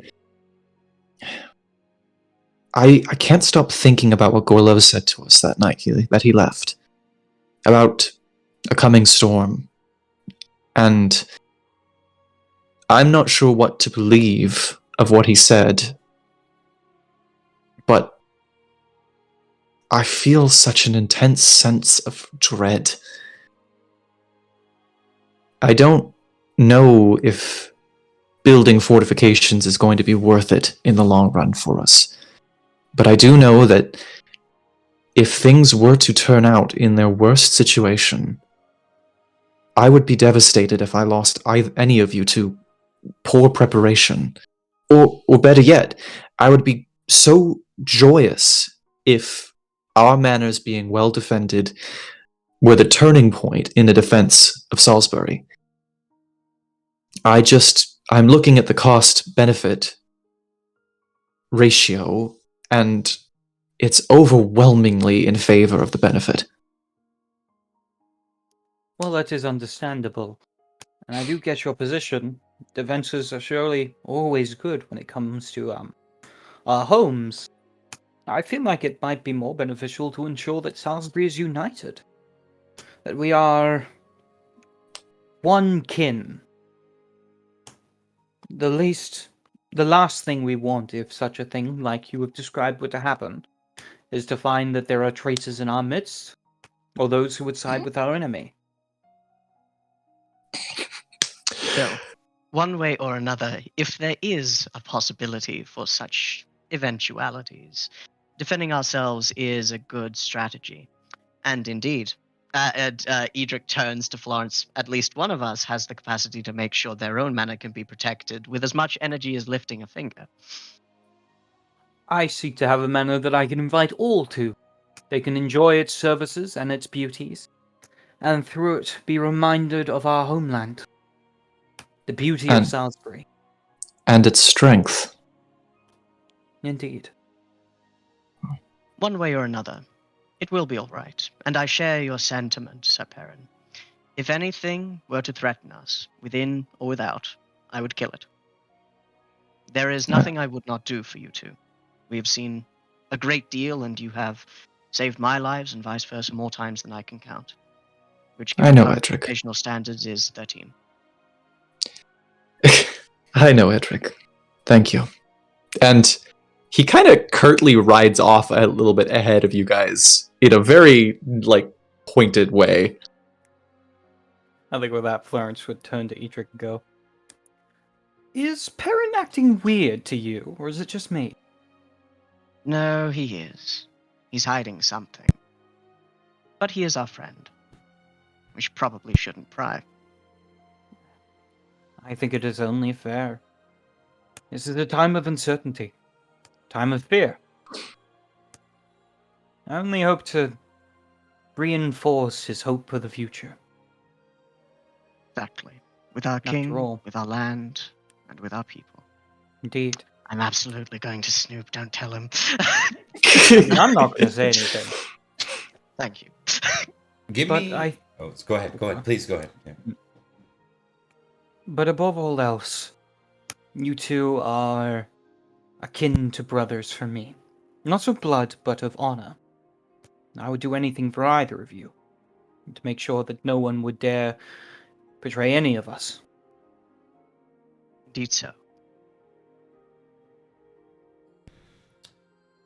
Liam, give me a D6 roll, please. Ah, shit. I hate when you say that. It terrifies me. That's fine. Whoops, all traitors. That's a 4, my sir. My good sir. Alright, so 4 Wotan warriors come out of the underbrush. No. Hey, I'm wearing a blue cloak. They're gonna think I'm a blue cloak, so... Perin is wearing that cloak. It's been washed and properly retailored now, so that he's got that big flowing blue cloak. Hello, sir. By that same logic. Yeah, you're that would gonna be get an awkward on the arrow. battlefield. Yeah, exactly. Oh, he's not Shot in wearing the it in the back. battle. Don't worry. That's a personal taste thing. Mm. So Sir Lycus, there are kind of 3 prominent household knights. There are many household knights of the Count, but Lycus is probably the most standout right now. So where he was a rising star, now he's kind of moved up into like cementing his role. He's kind of being looked at as like potentially the next Mig kind of figure. Aside from the 3 of you who've, I mean, to be honest, you guys have done we've got our more own for Uther than for. I will be the Exactly. next Mig. Yeah. It'll be us. There'll be 3 Mig. Yeah, he's trying A to Big be, Eye, if you will. Yeah, A Big Eye. trying to be the next Can I be Edward. Bellius? I can be Bellius. You could be right? Bellius. That'd be great. I heard there's a position open for Bellius, Yeah, so vacancy. All you got to do is burn your pants at least once, and then you're good. we'll give it some time. We'll get there. I think I'll be a lad. I'll be Uther. So he's riding up next to me. Yeah, well, like you ride ahead, and then you end up like kind of landing with him because he's not paying you much attention.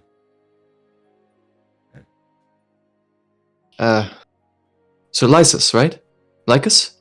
Indeed, Sir Perin. Aye. Hail. Well met. Sir, I've been hearing... Oh, sorry. Sir Kibno But- speaks highly of you, your former Oh. master. Oh! Yes! Kibno, I have to admit, I haven't seen him since my wedding. I hope he's doing well. He's doing well, indeed. Good. I've been hearing much of your exploits. It seems that there's not a knight in Salisbury that isn't impressed with your work. I live to serve, much the same as all of you, and I've heard, indeed, very much about the Knights of the Sword. I imagine. Oh. We're just knights like anyone else. We were in the right place at the right time, and we've served well. That's all that anyone can ask for, I imagine.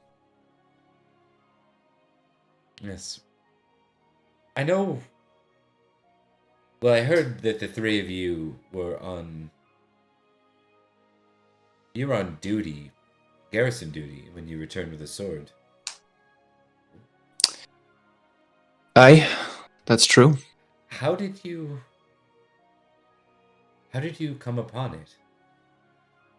The sword itself, or garrison duty? He smiles. The sword. Not well. We stumbled upon it, really. The four of us were out in the woods, and somehow, the details are hazy for me, but somehow we ended up facing a giant in the trees. It was vicious, and in the end, we only just barely managed to slay it. And after we did, it turned into this haze, a mist, just like, well. And then Merlin appeared to us, said he had an adventure for us, he needed us for something. So we traveled with him, far further than we should have for the amount of time that we were traveling. And we faced another devious creature, and while we were distracted, fighting such a beast, Merlin had already retrieved the sword from deep within a lake. After that, it was a simple matter of returning home with it. Merlin carried it the whole way. I don't think I was even certain that it was a sword until, well. And he just trails off there. Yeah, like I said, it's fascinating. I've heard of a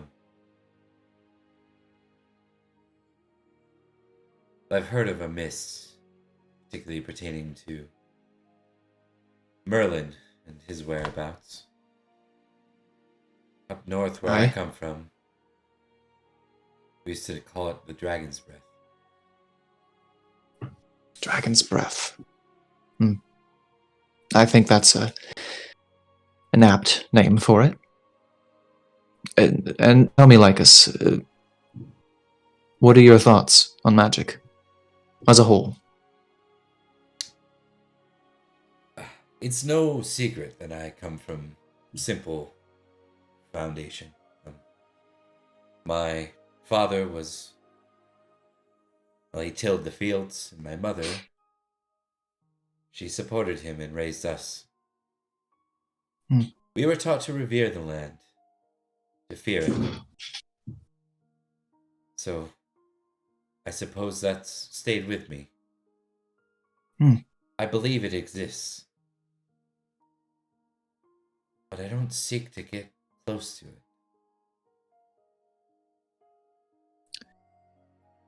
Well, for better and for worse, I hope you never have to.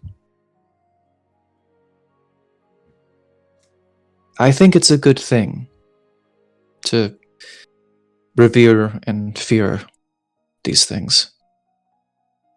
I'm not quite sure where I stand on the line just yet, but it's important, I think, to understand yourself, at the very least. There are so many things out there that are incomprehensible. Best to focus on one of the things that you can, right? Rightly so.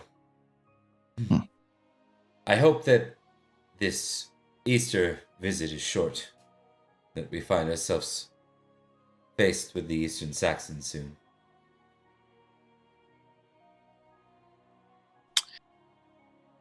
I would like to see Logris whole again.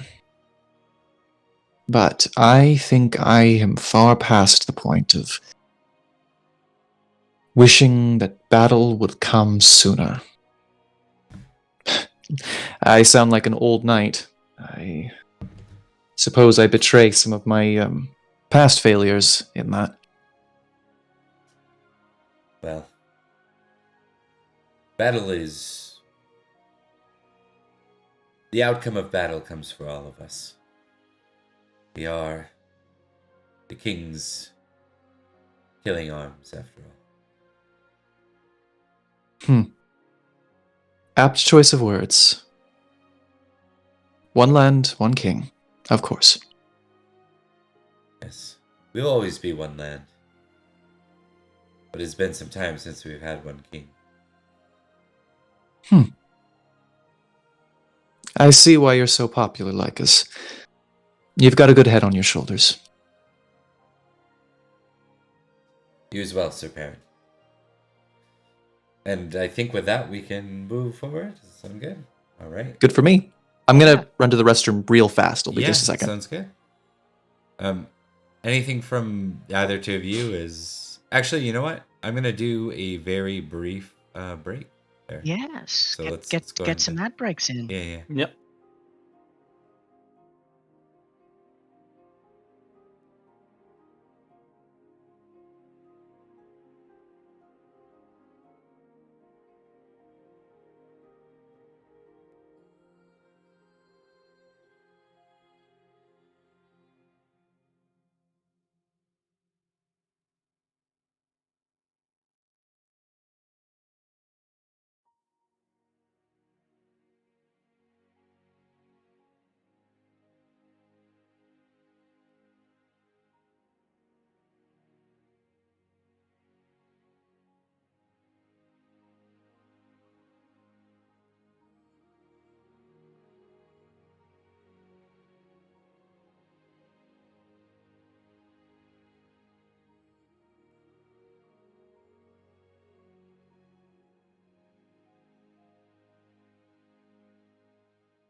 are back. Let's make sure everything is working. It is. Perfect. Let us continue on with 491. I almost said 481. It's a long time ago. Goddamn fairies. My audio is going to be worse for a little while because my face cam is dying and I need to charge it, and that means I can't use my microphone because Sounds That's okay, alright. man. Honestly, sounds very good. It could be worse. Could be worse. It could be worse. All right. Oh, you know what? I have the wrong. We're gonna go to the Roll20 screen. Oh crap! I didn't need to trigger that again. Oh well. Oops. Are we going to be seeing the slideshow again? Yeah. Transition. I had to figure out an easy way. So I thought I had it set so it could only transition on the one, but it doesn't. So, but let us go over to El Fisto. El Fisto. El Fisto. El Fisto Diablo. So I made this note to the players and only the players. So this will be news for anyone that watches us.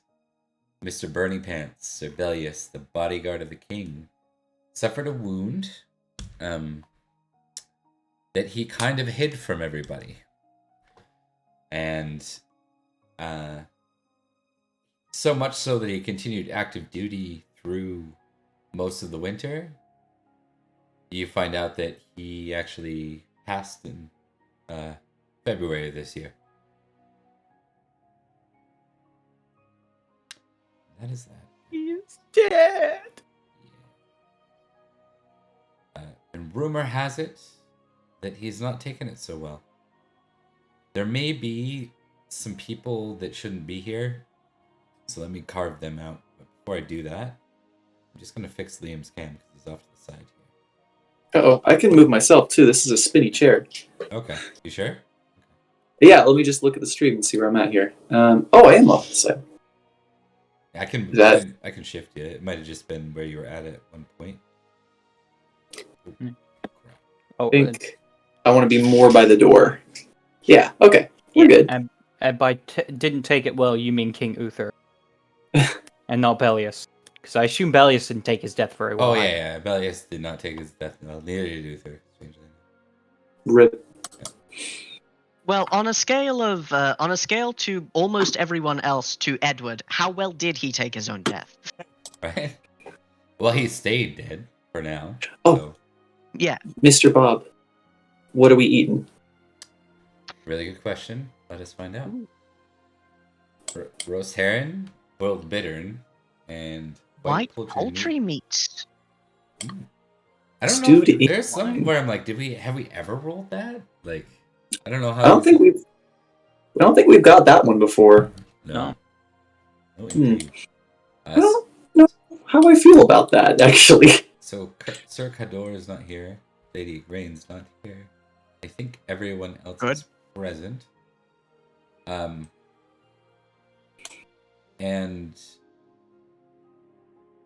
debating. Cadfile will not be present either. Or Cadfile hath lost his arm. Now he's Edward's half-brother in many ways. Please forgive me. Indeed. Sorry. Lady Ellen is not here. The Baroness will be here, though. And Lady Bronwyn probably isn't here, hey?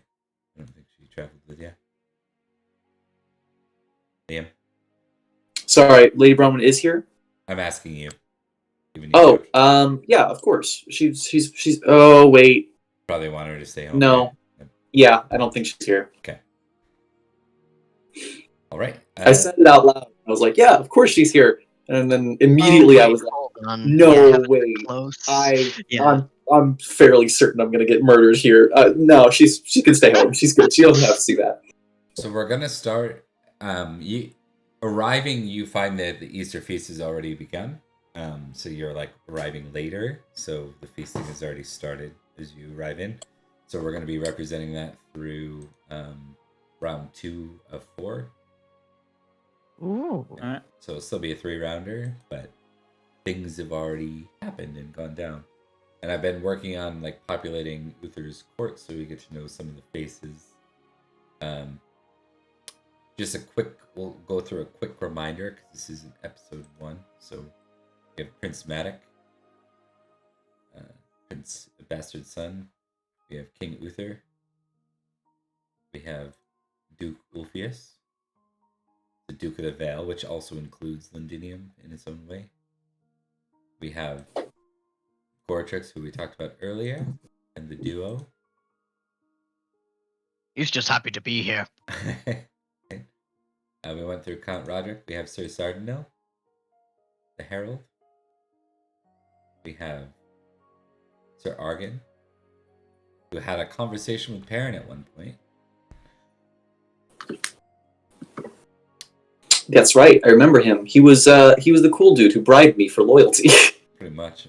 But I don't think he even bribed you for anything. He just gave you a bunch of money and was like, loyalty's nice.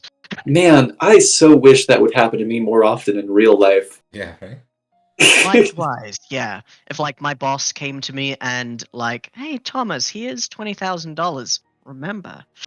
Not even your boss, like the human resources guy down Yeah, like human 4 resources cubicles guy. down. Like, sure, whatever. Merlin is also present. And with that, we'll get you guys to make some appearance rolls. Let's see where you stand on the old scale here. I got prettier, so let's go. I'm pretty. Oh, close to a crit. You're as pretty as me.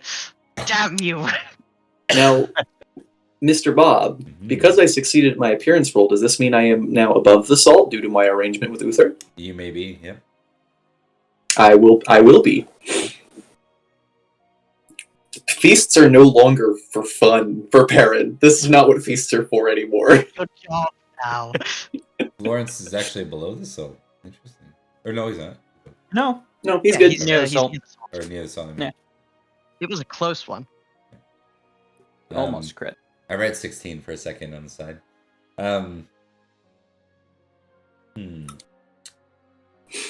Okay, let's begin there. We're gonna begin with Perin. Beginning with Perin. First things first, the big pressing question on everybody's mind. Why are we here? I would like to roll an intrigue. I would like to do an intrigue to find out why Uther summoned us specifically and in such an ominous way. Is that doable? Okay, so you're looking for why you've been summoned? Yes, and if possible, I'd like to find out before he tells us. Okay. Yeah. And you know what? I'm gonna roll passion as well. Fuck this shit. Hell Love of yeah. family, let's go. Hell yeah, it's a failure on love of family. Oh, Does that give me a and minus because 5 because it's famous? Yeah. Yeah, because it's Hell 16, yes. you are, I think, melancholy. Melancholy for 1d6 days, is that what it is? Oh, let's see. Really? For a Let famous me one?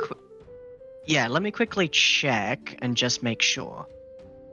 I think we've got it down here on this sheet, right? Failure Yeah. is Yes, we melancholy, do. 1d6 plus 5 days, lose 1 point of the passion. Oh, Yes. fuck off. That sucks. On the bright side, you get 25 glory. On the bright it makes side. sense. It makes a lot of sense that you'd be melancholy. It And does. It really seems that- does. It seems that Edrich and Perin are changing moods. No, sorry. Edric's bringing Perin down to his level.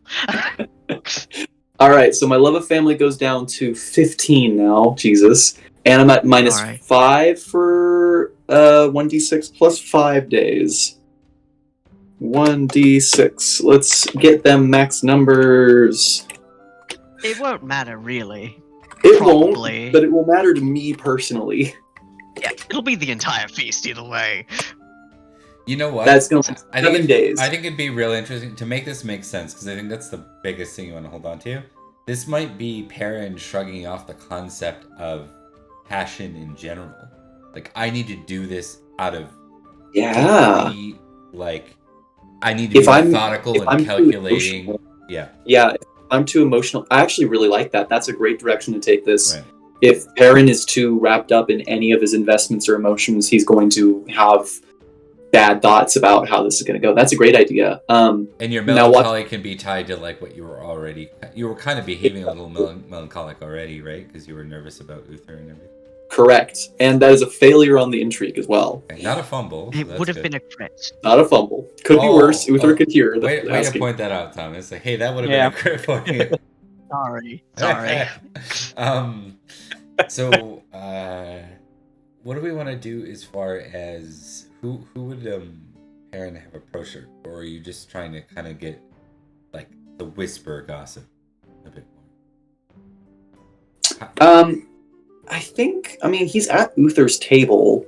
Mm-hmm. I think he's going to specifically be trying to look for people talking about why everybody was called here, and specifically just like zeroed in on any mention of the Sword of Victory, either the literal object or the group. You know. Okay. That's interesting. Yeah. Yeah. Fix something here.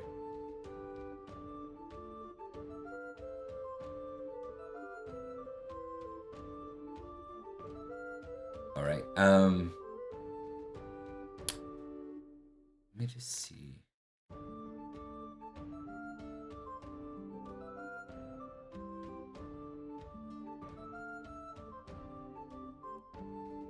Give me a sec. I apologize, guys. Yeah. No worries. Okay.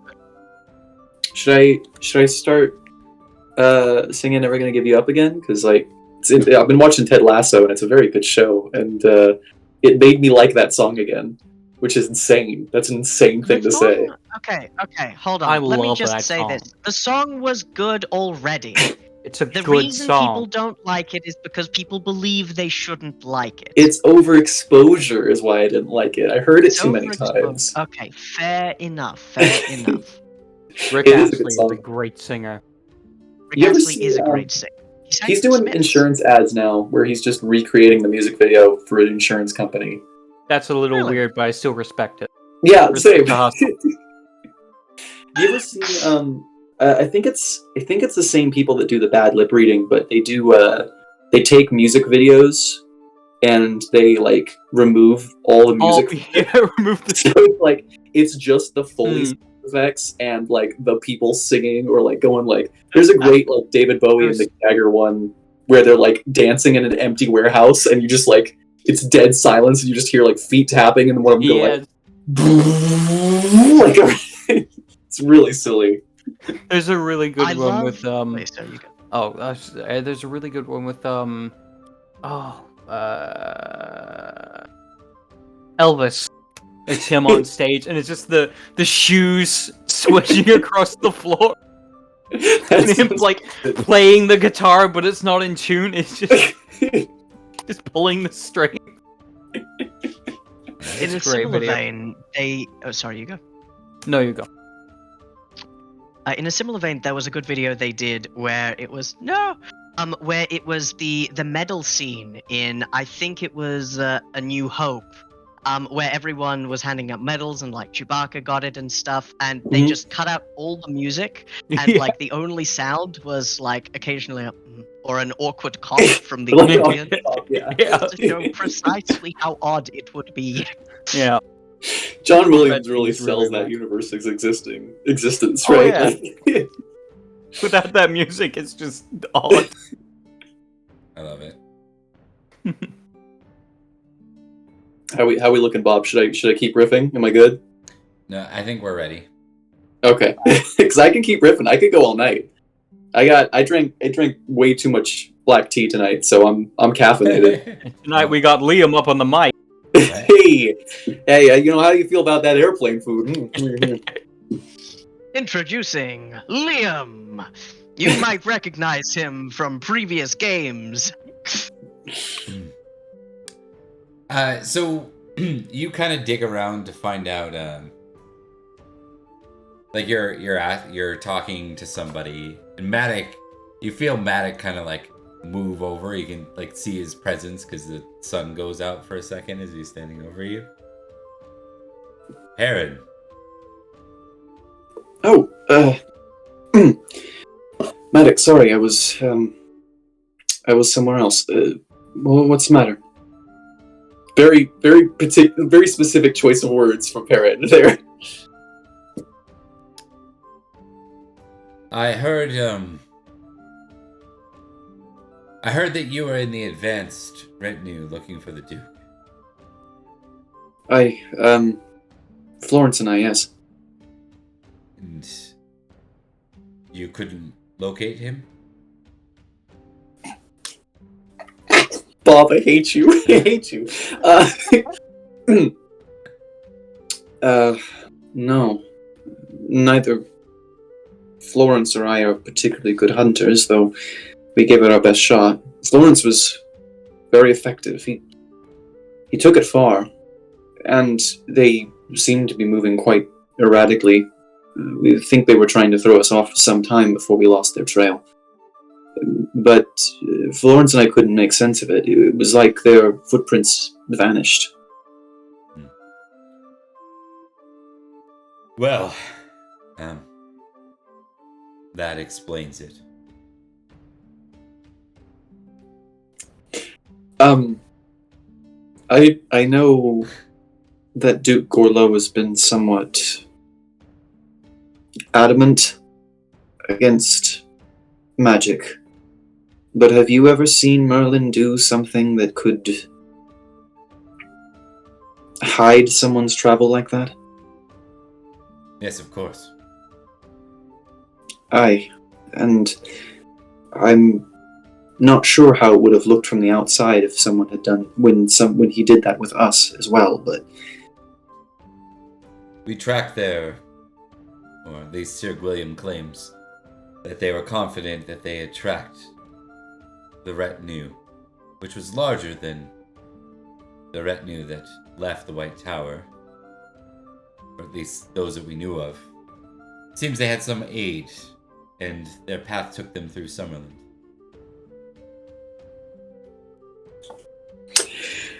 Perin's face drops immediately, and Madoc will actually see him kind of rub his temples, and he'll go, or rub his temple, I guess, and he'll go, I was hoping you would say almost anything but that. Do you have any idea what that means for us?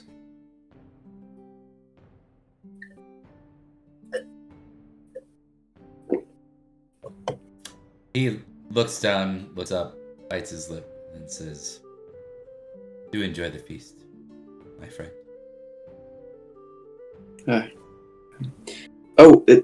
One more thing before you go. I haven't spotted Cadfile here. Is he here?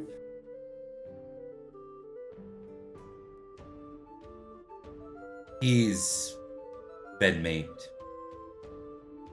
I heard. I figured I might wish to speak with him if he's here. He I hasn't might be able. quite recovered from his wounds. Them taking place in winter and all.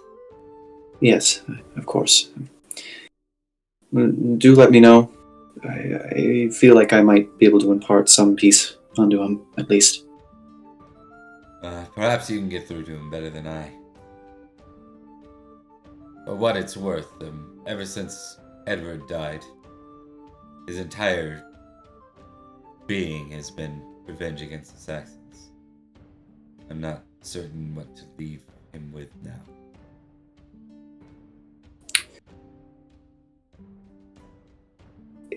I don't know if I can give him that answer, but maybe I can give him the tools to find it himself. Just as you did with me.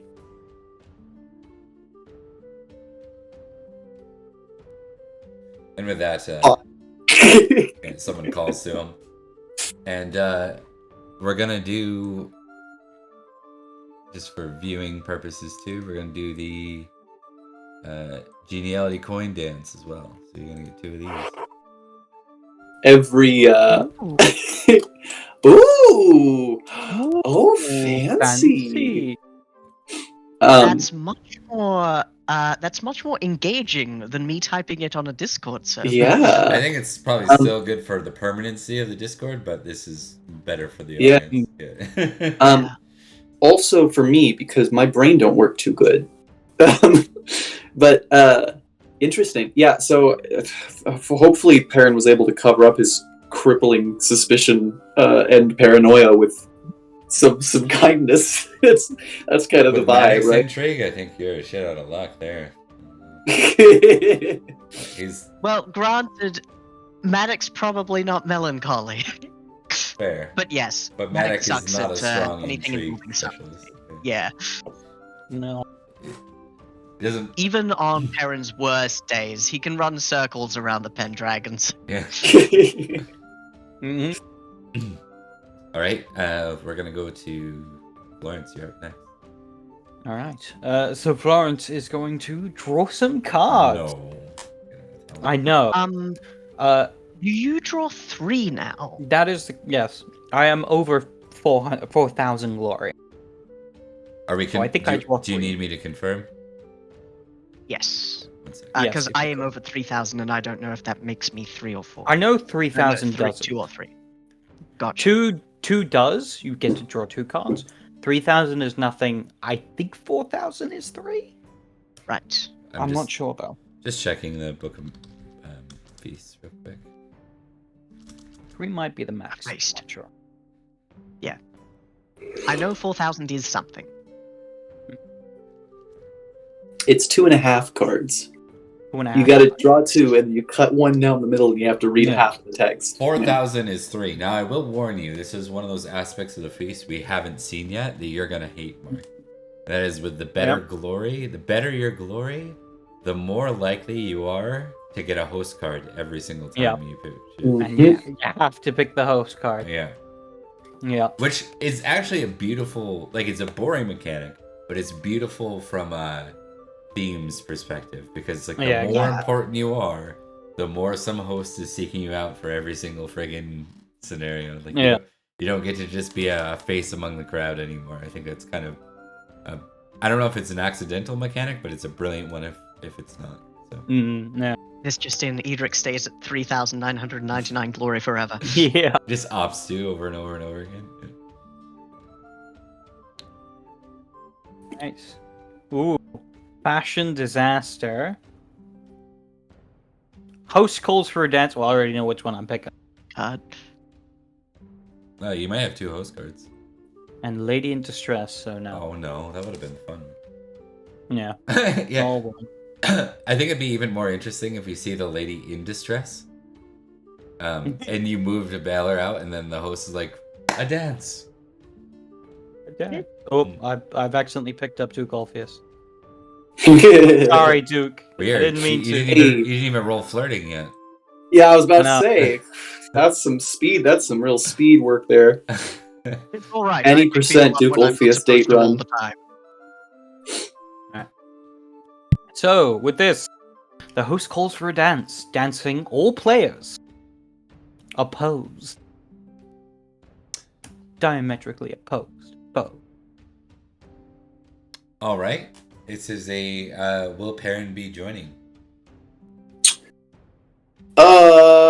Melancholy.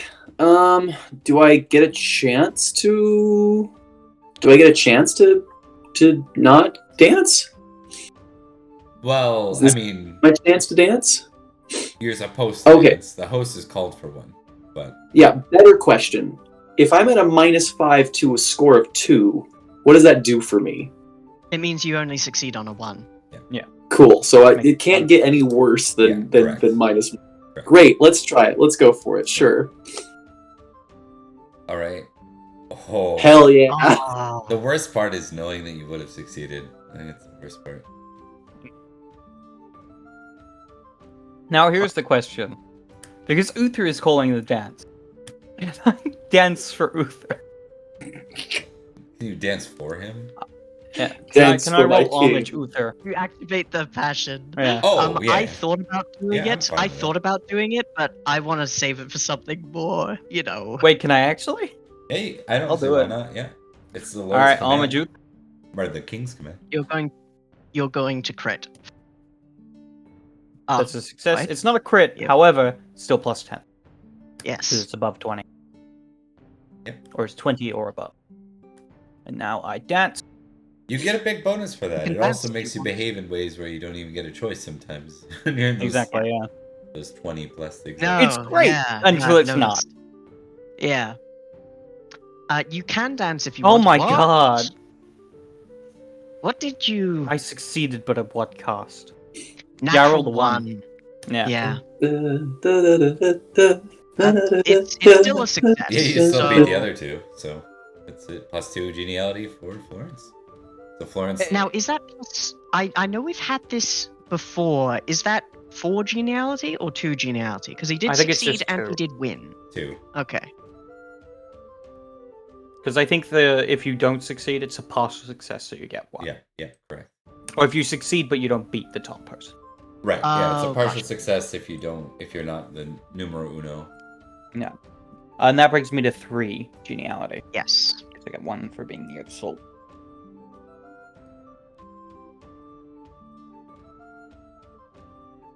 We'll put him over here. Look at all my geniality. You're so genial. All right, and we'll go on to Edrich for this round. Alrighty. With Perin looking into why we're here, even if he didn't particularly figure it out, I do kind of want to draw some fuck me up cards as well. I have the power, and I know I'm gonna get something bad or something really good. Hey, we're getting a raid from no. Insomnia Night. Thank Hey, you. It's welcome. Oh, hello. been a while since we've been playing this late, I suppose. Thanks for. Yeah. Good to see y'all. Hey, I love these guys. I'm so happy they're back. Yeah, me too. But yes, great deeds would have been wonderful. However, I get a host card. The host passes by. Now, is the host the Duke or King Uther? Uther. Got you. Now, here's the thing. I have 3 passions, equally high, equally tied, all of them making me feral. That's scary. Yeah. So what's the question? Oh, you do get to choose. But yes, well, I get to choose which one, so it's just a matter of what it's about. Speaks with you about a topic dear to your heart. It could be family, it could be the Sword of Victory, or it could be King Uther himself. Okay, so what are they? They're family. Uther. Family, yeah, homage Uther or love Sword of Victory. No, sorry. I got the best. You're gonna love this. Yep. All right, let's do it. Okay.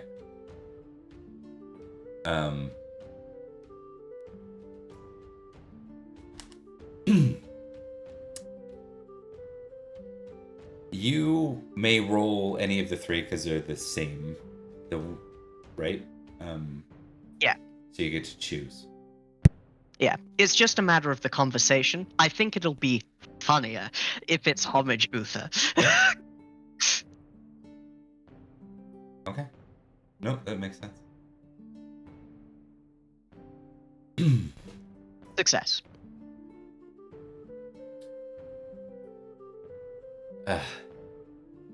Sir Edrich.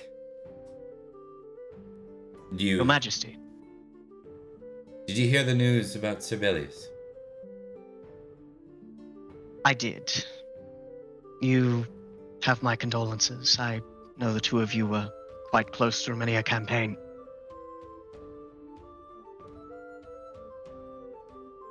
He was,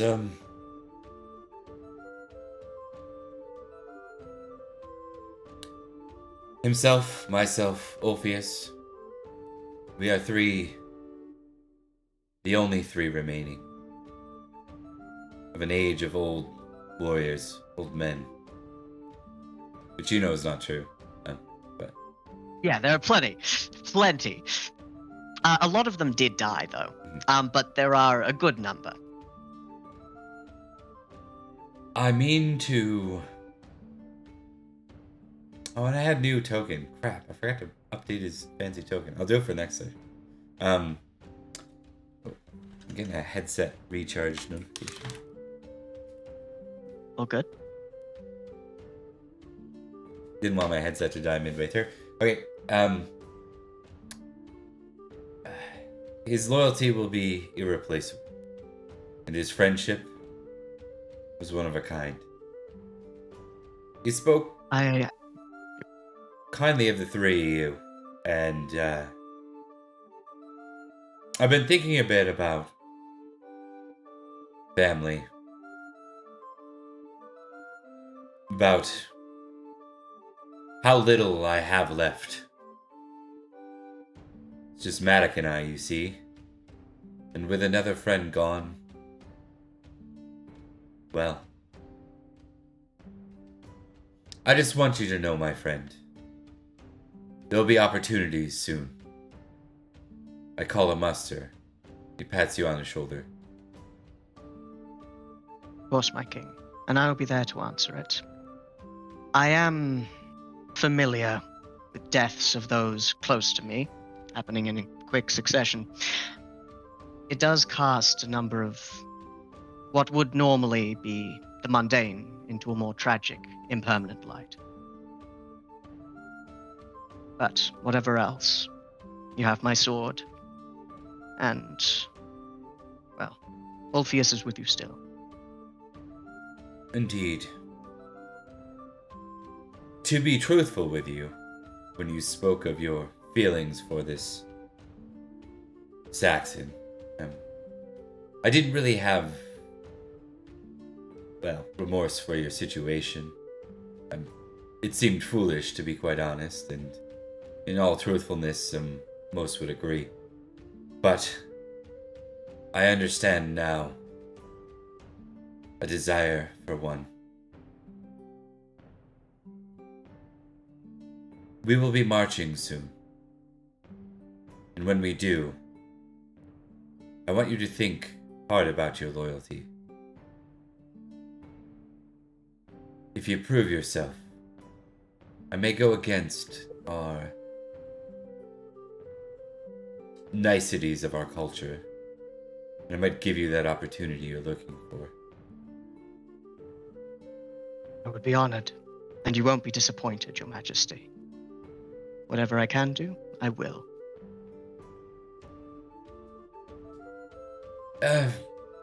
One last thing. He leans in. Do you have a child with her already? No, not as such. It hasn't come up. He looks at you like you're crazy with that comment.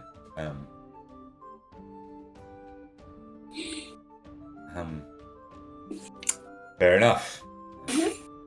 Well, I look forward to what is around on the horizon for us then.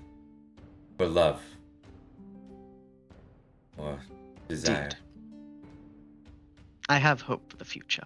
Meanwhile, Edric's just like, okay, look, I saw where he was going with this, but honestly, the difference between love and desire is notable even to me. But he does say, Your Majesty, and give him a nod as he goes. Alright. And your success means what for you? It means 1 geniality for me, in addition to the 1 from drawing the card and 1 from being near the salt. So that is 3 as well. It's Perin's melancholic state to be above the salt and with less geniality than the two guys. Then you never get 3 geniality for the near the salt stuff, I don't feel like. It's crazy. I am cursed to always do poorly at these feasts. Yeah. I'm never allowed to have nice things. Really? I haven't noticed that. Curses? You speak of curses to me? You've got The guy got who winter has phase sour curse. milk? I've got courtly curse. And Oh, I think Florence has the rich person curse for some reason. Yeah. He's cursed Oh, with woe to fruits and me. milk. Woe Hard is times. he. Hard times. Okay. We move on to the next round of the feast. Hell yes. Okay. Are we on 3 already? Is that right? Because I've Yep. only had 1 action. Second Yeah, round for we- us, third round Yeah. for the feast. Yeah. The Gotcha. feast started without y'all. Yeah. Gotcha. Okay. We are eating. What are we eating? We are eating boiled bittern, which I boiled think is just bitterns. hot salt water, right? Yeah. That's what we figured out, yeah. Mr. Mr. Bob, I'm gonna do exactly the same thing that I did last time, but this time hope I succeed. It's almost the definition of sanity, except for the RNG that plays a role in this. I'm only at a -3 this time because of my geniality, so... Yeah. That is a success this time. Okay. Who do you think you would get info from? Like, who do you think you'd be claiming info from? Ooh, you know who we haven't... Okay, so the surest bet would be... Gortrix is Gortrix, so, you know, he's probably got the info, but whether or not he... matters. Yeah, whether or not he noticed what it is. What about Duke Ulfius? I feel like we haven't interacted with Ulfius, like, at all. Yeah, it's been very minimal, for sure. I'd like to get a little snapshot of his personality. Can I get that info from Ulfius? Yeah. Alright. Well, you mention it, too. I'm gonna let you know what Ulfius is famous for. Sure, yeah. Just because we haven't really seen a lot of him on screen. He's famous for being a friend of Uther, and a Duke of the Vale. Yes, and I don't have a lot of info for his stats, so we'll leave him at that. But he's a very loyal, and now with Bellius out of the way, he would be the other best friend of Uther.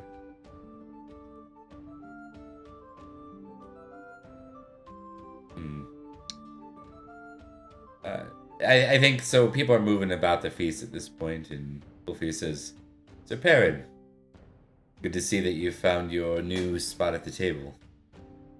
Oh, you know, I have to admit, at the time it seemed like a very fine idea. Get my face out there, but now that I'm here, I can't help but feel that I'm out of place. Everybody up here is so distinguished, and I've had my victories, but I don't know. Forgive me, I'm in a little bit of a, I think, sour mood this evening. I'm grateful, of course. I couldn't help but overhear your discussion with the Duke, the last one. You are a young knight, and opportunities come swiftly to those with great valor.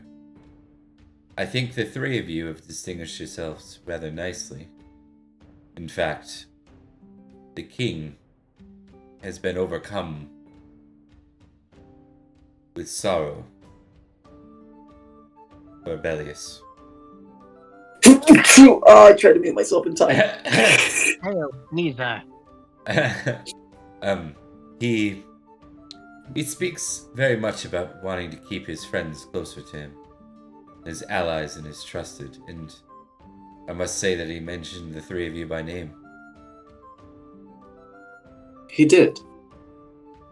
Indeed.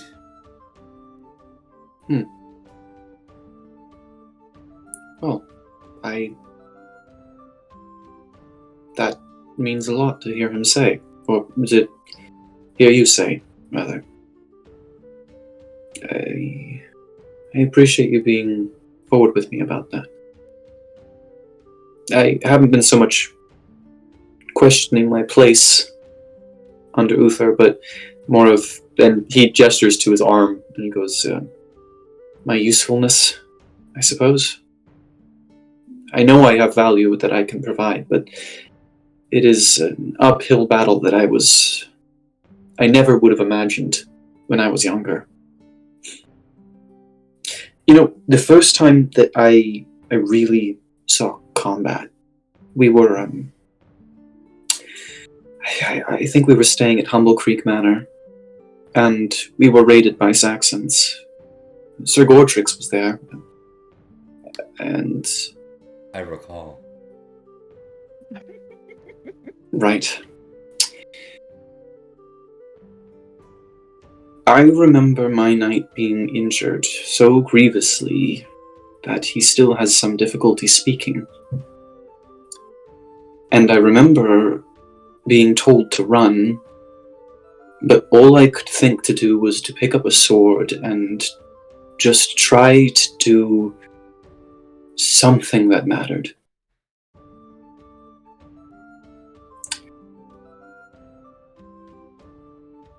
And now I'm looking back on that time, and I'm so proud of the knight that I was, even back then, the boy that I was.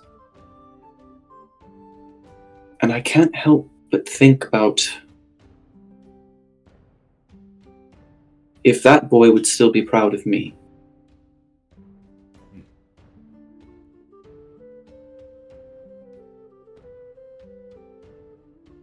Boys live in fairy tales, yes. As men we must see death. As knights we must make it. It is an ugly duty.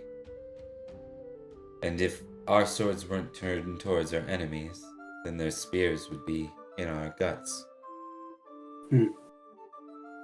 Tell me, are you close with the Duke? Gorlo? I need to roll something.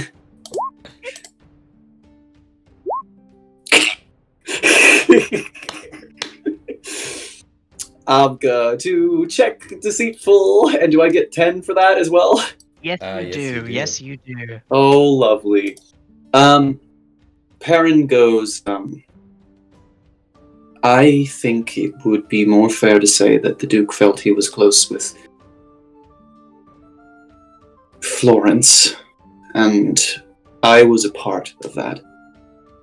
I don't know if any of us could say that we really felt close to the Duke, other than by circumstance.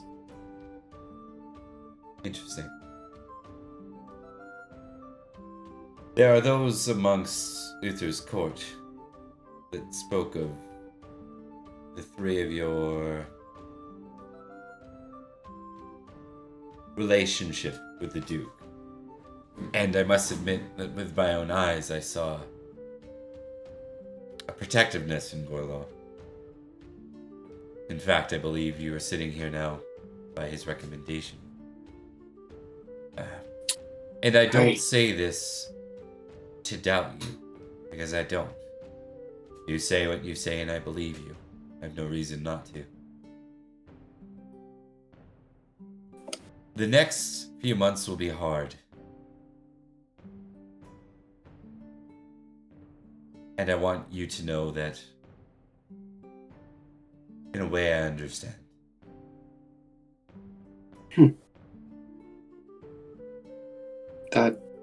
Thank you, Duke Orpheus.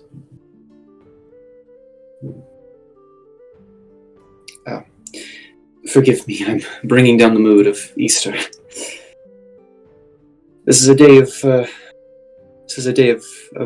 good things, I think. At least an understanding of good things. It is. Mercy and forgiveness.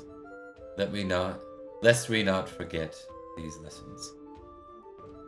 I will drink to that. Oh, I'm gonna be so sad when I have to stab that man. I'm gonna be so sad. I'm gonna cry on stream and everybody's gonna see it. Alright, so you pass your intrigue, so you get the 3. You get 3 intrigue this time. And then we shall go on to Sir Florence. Mark you out. Yes. It's your turn. I'm paying attention. Yeah.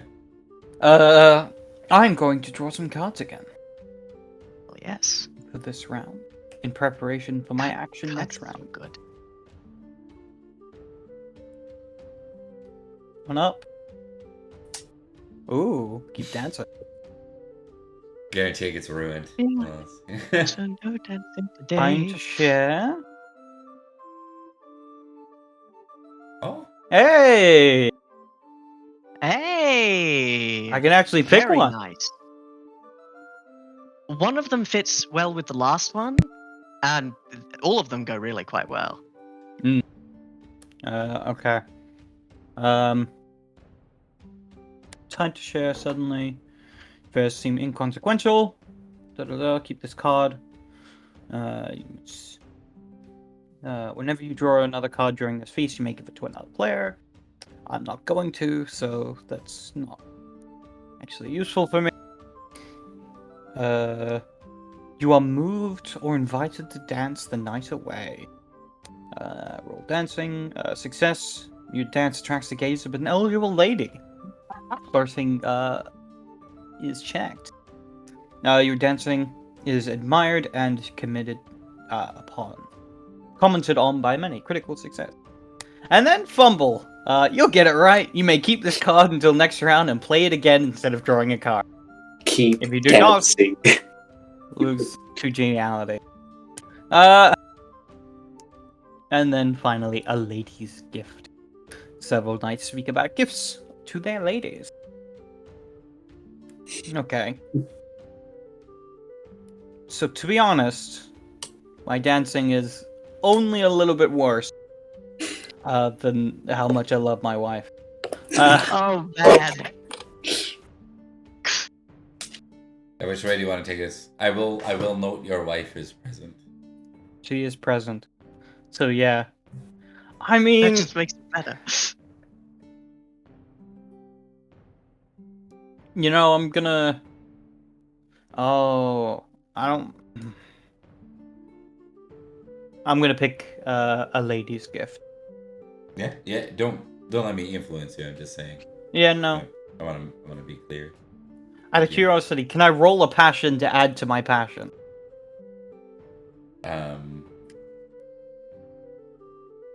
Yes, just can't be the one you. It has to fit what you're doing, basically. I can't roll love to add to love. That makes sense. Yeah. And you can also do Uther because you've used that already. Yeah, I've already used that. And Uther also, commands me to love my wife. That's exactly what happened with Edrich. Alright. So, I am going to add to this. I'm going to roll hospitality, as it is about being hospitable towards the person he has decided to probably share the rest of his life with, maybe. Okay. Either he dies or she dies. Something like that. Alright, rolling hospitality. Alright, it's a +5. Okay. Love Pomponia. Let's go. So So close to a crit and close to a failure if you didn't get that roll. I don't get to add my geniality to this because it's not a skill roll. Alright, yeah. So it's just a general success. So I get +2 geniality and I take love. Hell yeah. I just might love my wife a little bit more. Maybe. We'll see how winter goes. I find it so strange that the woman you married, you love slightly less than the one who kept Edrich captive, and how he feels about her. I like I said before, I love her the same amount I hate Saxons. he's a passionate man.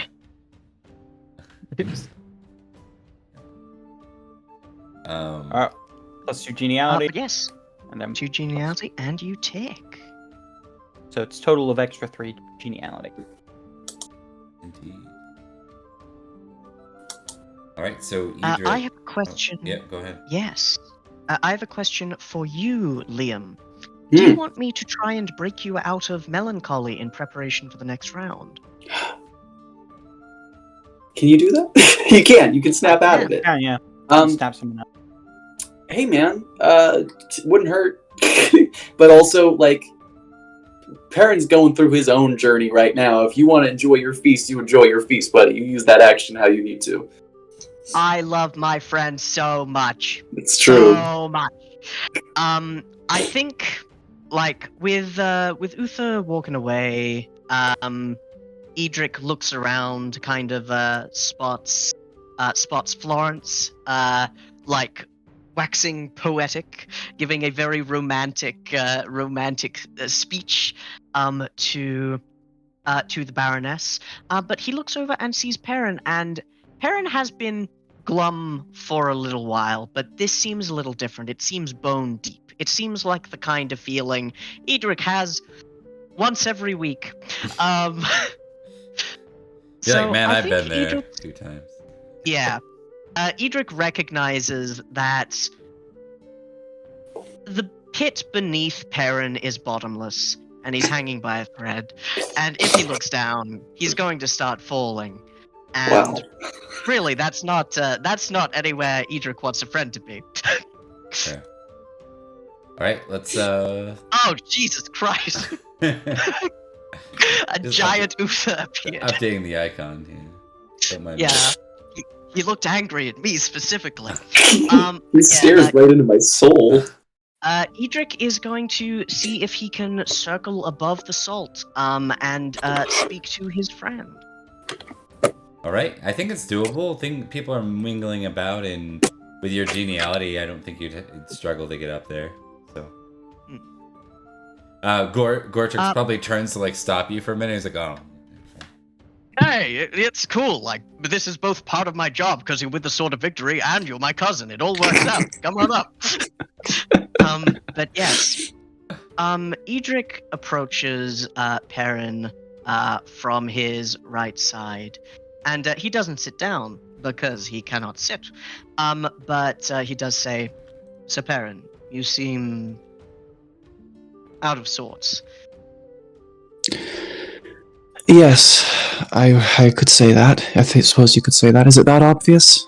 I thought I've been doing a good job of hiding it. You are a man who can put on a face as well as anyone I've ever met. But there are certain things which run in the spirit rather than in the body or the mind. I feel like a prized idiot up here. I wish I'd never asked for this. No, I don't mean that. I don't mean that. It is a good opportunity. And indeed, you're close to a number of, well, different movements you can make. It was one step in what was undoubtedly a multi-step plan. You get opportunities here. And it wasn't a bad idea, despite the necessity of Gorlo needing an intercession. I just wanted us to stand for something. I thought that the 4 of us, especially the 3 of us, I thought that we could be a beacon, paragons for the other knights, something that other knights could look to and see that... I don't know. Orpheus spoke to me about fairy tales earlier, and I don't disagree with him, but I wish I did.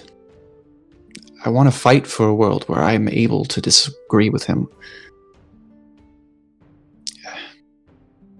If there is one thing that has been made readily apparent to me, it is that fairy tales have a very tangible weight and can harm people very easily. Saying that fairy tales do not exist is simply false. But, Perin, you do stand for something. You stand for something. You have suffered what a great many people could have suffered and never recovered from. And you stood up and were hungry for more. Found more opportunities to lever your gifts. To achieve where you were strong. To avoid where you were weak. All that has changed is the surroundings. You remain the same, growing in your own pace. You are the Perin that you were when you took that injury, when you were a squire, when you were a boy. Now, You're right. I am familiar with the feeling that the devil has cursed you, and only through faith in the Lord and through skill in battle can you climb from the That's not it's getting which, like really specific. Now let's say hypothetically. I've lost the plot a little bit here, Edrich, but I appreciate what you're saying nonetheless. I feel like you're projecting a little bit. I feel like you're my class president, and you just said something real weird to me, and I don't really know how to react now. Edrich isn't cackling like this. Edrich is fully straight-faced the entire time, and fair enough. My point is, you are a strong person, and I don't believe there is anything that can take away your heart, can take away your will, can take away your drive to stand for something. And I would like to snap him out of it, roll my love sword of victory passion, because I like you a real lot. Please do. Somehow you managed to fumble it. That would be Well, I think- impressive, but no, I succeed. I think it is against which- your passion. Yes, he rolls something. I'm unfamiliar with the snap out of it rules. Yeah. It's the as a passion he rule. failed. And if you beat Love it- family. It was love family. I rolled a failure on that. It was like a 17 out of 16? No. Yeah, Yeah. 17 out of 16. Yeah. I'm checking now to see if I can figure out. Yeah. Snap out of it. There we go. Page 92. Attempt to oppose a resolution between the victim's passion that brought the state and the healer's passion or trait. Hmm. So you. All right, so I What think he needs to fail against me. Yeah. Yep. I see. So I rolled the same passion. Yeah. Yeah. With your minus. With my -5. Okay. Good. That'll help. That's a 50-50 shot. Yeah. Oh, does Yeah. that mean he is out of it or he's in it? No, if the healer wins, then the You- condition you- is ended and the victim snaps out of it. Yep. Gotcha, It's but a he wins. yeah. No, you Do you I? won. Because No, you have a higher You have a success. higher score. Oh, sorry. I Contested. thought it was still with the lower. Okay, never mind. In that case, we're good. But yeah, Edrich is happy to talk for as long as necessary, and it requires you to steer him away as he goes. And through the valley of death, we try and chart our way, even though, like Job, we are beset by leviathans that walk upon land, plagues. I think Perin actually starts laughing there. It's the first time you've seen him like really honestly smile since I think the Gorlo thing. And he goes, Edrich, I wish nothing but the best for you. I hope you know that. And I mean that more than just in a brotherly or a knightly way. I really do wish nothing but good things for you. And are you? There's still work to be done. You're right. And I can't underestimate how far I have come. I did not do this for myself, but no. At one time, I did this for myself, but I don't think that's the case anymore. I'll have to remember that. Thank you. It is of no consequence. You are a good man, and you deserve the best. Now I will return and eat salt. I don't know what it's. I Uh, don't know what the appeal is. Try putting a little bit of the hot sauce in it. It helps. Yes, the spices to aid in digestion. Yes. Have a good rest. Very of the night. necessary, Low grits, hot honestly. sauce. Oh. Yes. What are we having another Low spice grit feast? and hot sauce. But yes, Edrich goes back to his chair, confident that he made his friend feel less like there is an empty pit within himself that threatens to eat everything. I wanted to note too, just out of interest for the next time, because like, ooh, that was way worse than I thought it was. If the healer roll fails, it's the same as if any passion roll. He loses 1 point and becomes melancholic.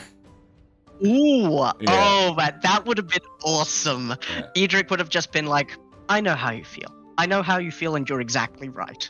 The both of us, we're the only ones who see all is lost. You know what? You're right. What am I even doing? Fuck It's this. interesting, and if he fumbles that attempt, like if Perin fumbled, he would become entirely maddened. That might be triggered into madness. Fucking smash the table and leave. I'm out. Yeah. Fuck this I can shit. see that. Have you ever had, like, you ever tried to cheer a friend up that's, like, not gonna be cheered up? I have. That's what happens. So. Yeah. Why can't I you just get- let me be miserable? Yeah, exactly. I don't want solutions. And with that, I get 1 geniality, I think, Yes, from you do. being near the sword. And I will allow you to tick generous. Oh, thank you kindly. Because you were a bro. Really helped. Bro. You helped out a bro there. Bro. You know what I say? Bros before.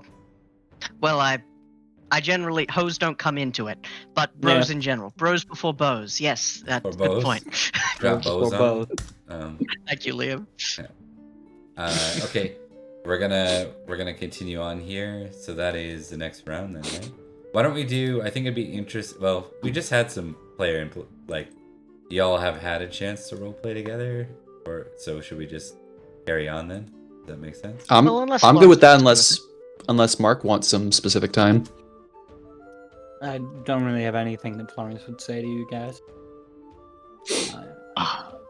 Lawrence is but that yes. friend that just like goes to party, like when he's with his friends. He's like, yeah, like you'll see him at the end of the party. Like, Yeah, it's like, all right, guys, I'm glad to see. Yeah, glad to come here with you guys, and you won't see him for the rest of the night. yeah. You'll see him afterwards. Yeah. I gotta say, I love the new tokens. It just seems a little strange to have King Uther staring disapprovingly in the back of King Uther's head. Directly into my eyes, I feel. All right. Let's go on to the final round. We're back with Perin. Back with Perin. Mark, I gotta talk to your wife.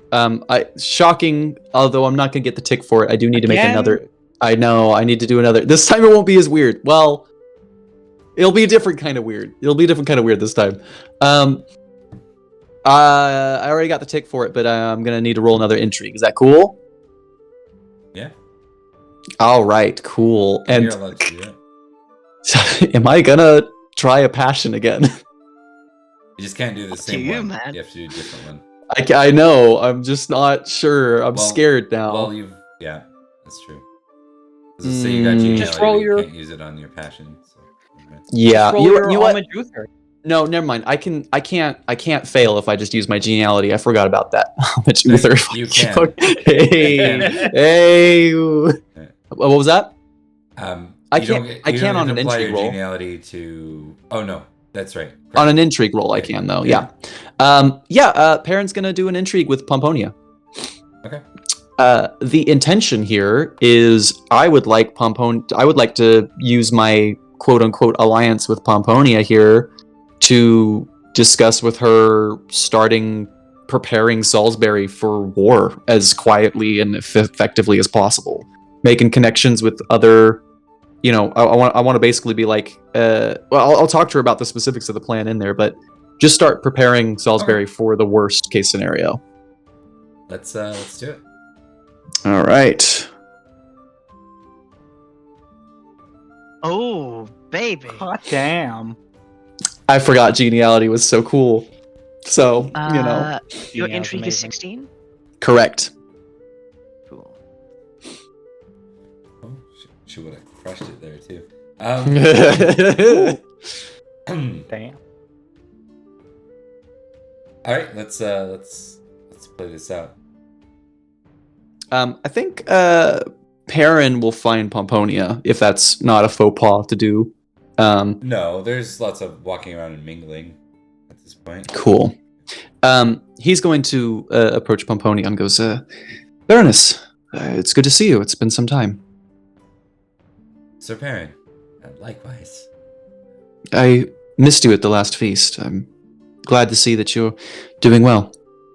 Indeed, the women and their poems, you know how it goes. Indeed. Perin legit forgot that she was there because his eyes were only on one person there. So, Yeah, as were everyone's. yeah. You almost sense, with the critical, you probably sense a little bit of bitterness that. It's fair. Well, she's not the same type of noble lady. She is a lot more. Well, you know what she's like. She's. Just, I do. Yeah, she's just not that type. Like she's very opposite to Grain for sure. He kind of like smiles and goes, "May I just for a moment take a seat by you?"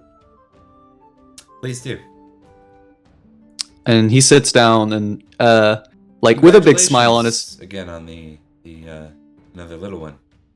Yes, Dante. I've been doing some reading that was lent to me. Well, I've been having somebody else do some reading for me that was lent to me, and well, the name stuck with me. I love when we have to make those. Like, I can't read. Someone reads to me. Bedtime story. I lay down at night. No. Read it to me. It's good. You know, I know that Kimrick don't exactly have a lot of experience with reading itself, but it really is a noble endeavor. I strongly recommend it. I have been enjoying what has been lent to me, and I've learned a lot from it so far. Good. And he kind of, takes a glass and kind of leans forward with a big smile on his face and whispers to her and goes, I think Salisbury is going to be enveloped in war soon. She gasps. You don't say. Worse than the usual kind. I'm not entirely convinced that the idea of one land, one king is going to hold all the allegiances that it is meant to. And careful, friend. Your words can be sounding rather treasonous. I'm aware of how they sound, but I assure you, I am loyal to Uther. But I want a Salisbury that's prepared for those that aren't. And I think you can agree that there's a lot to lose if a miscalculation is made. Yes? Indeed. I'm going to be using what power I have to pull strings to make sure that Salisbury is well fortified as possible. But there's an avenue that I lack efficiency in. Political connections, marriages, pressures, social pressures. I think that there's a lot of work that could be done in Salisbury to make sure that the people that are there can be trusted and are as strong as possible.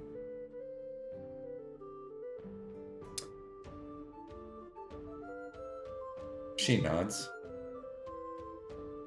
You have to remember, when it comes to Salisbury, as much as I am married to a famous knight, or not famous, she says a renowned knight, whatever 4,000 is. She says that.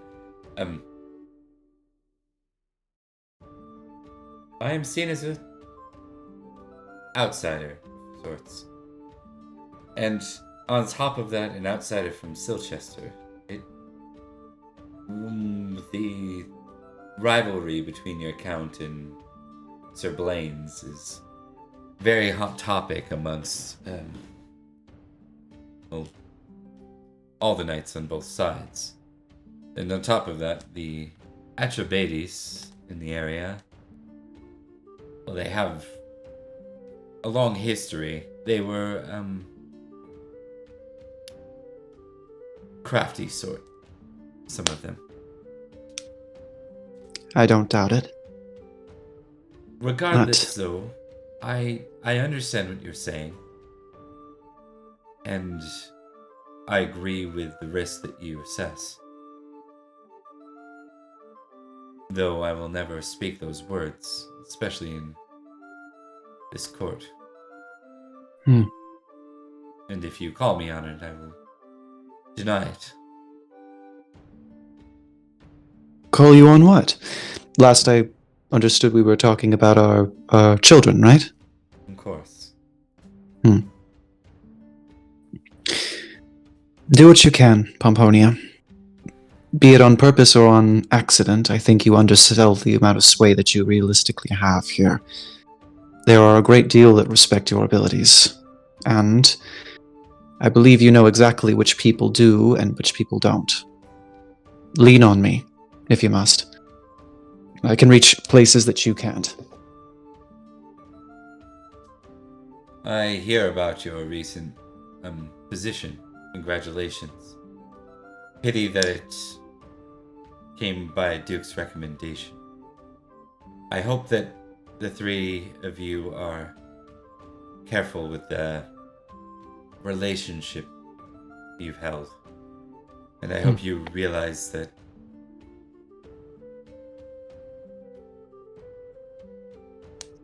Uther will set his targets next on Tintagel and Terrabil.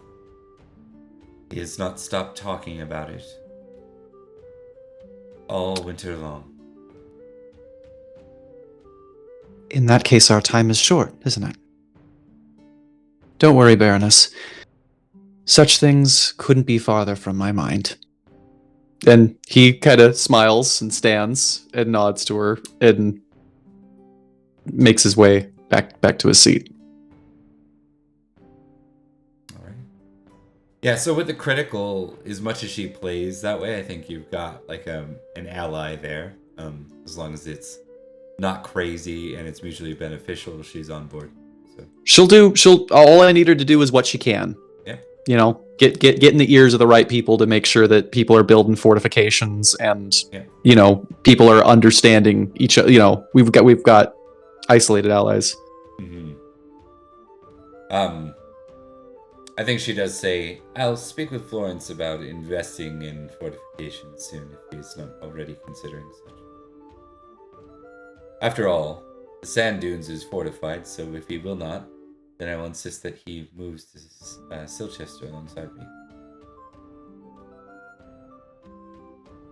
As our primary seat, she smiles.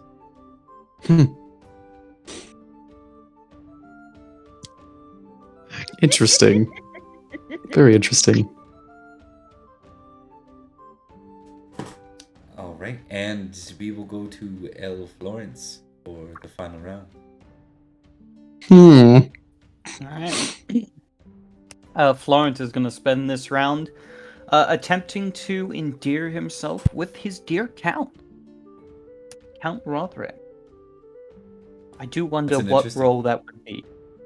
But basically, Florence is trying to prove to the Count that he is reliable, that he is loyal, and maybe if there's a position open in the future, he can fulfill it. I see. Well, why don't we start with a conversation, and we'll go to the role. Right. Yeah, and that Easy. will make more sense.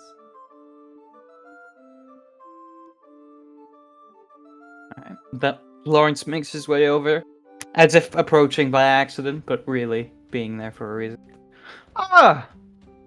Dear Count Roderick, it's good to see you once again.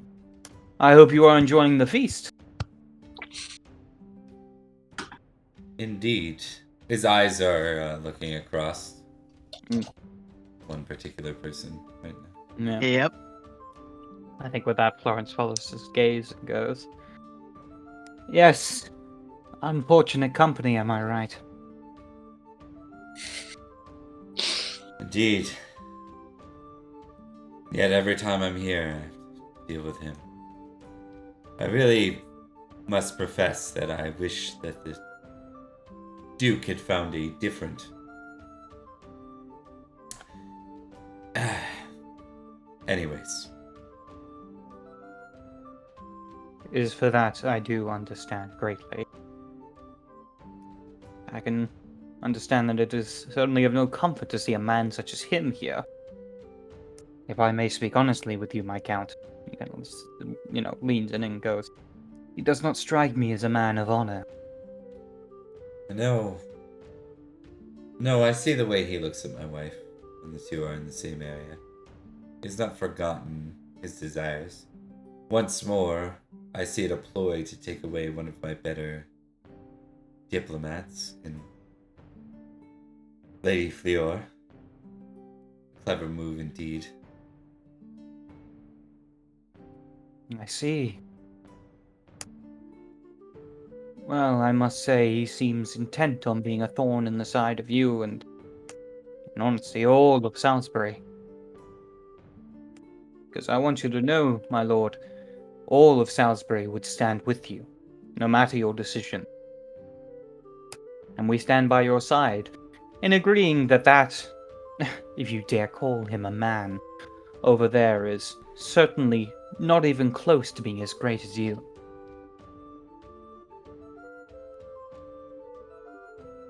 I'm gonna roll something here. It's a little tainted, so it'll be higher. Okay. He seems to puff up. He seems to puff up at that a little bit. Chest is better. Because he is just a steward after all. Exactly. And you, my lord, are a count. Count over all of Salisbury.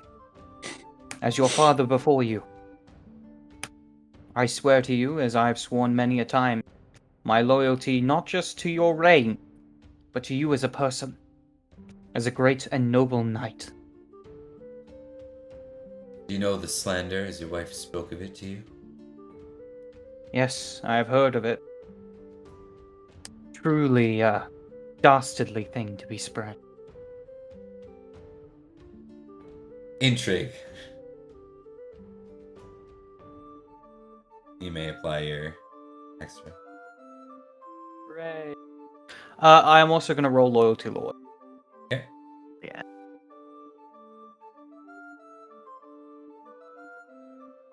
Success. Alright, so I'll add 11 to this.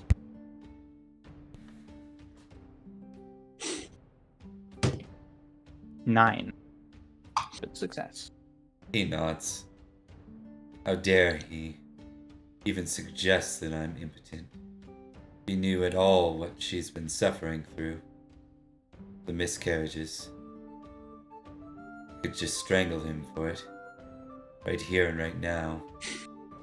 The little talking fool. But I'm just seething now. If I may say, you're a far better man than he ever will be.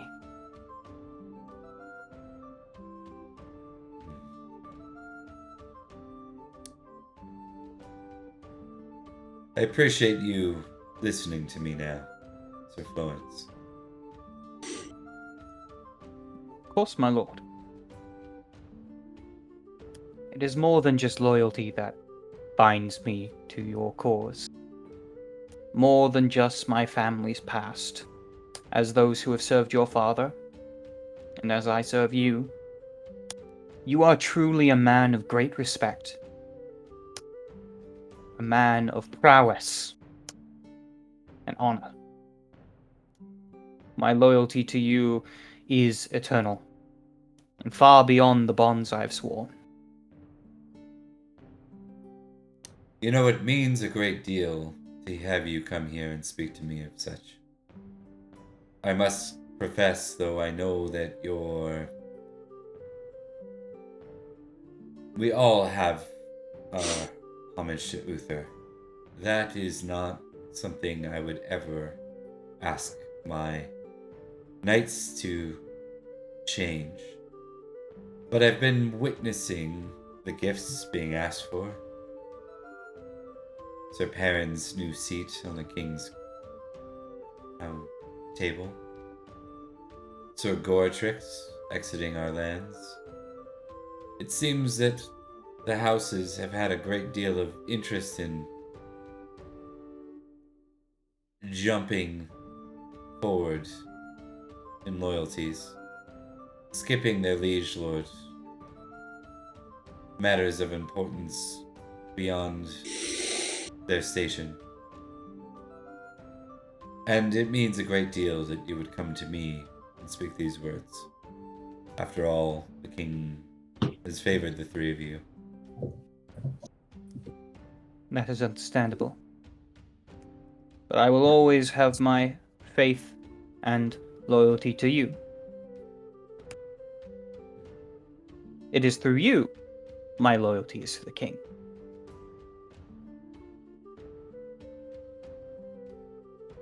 He nods to you.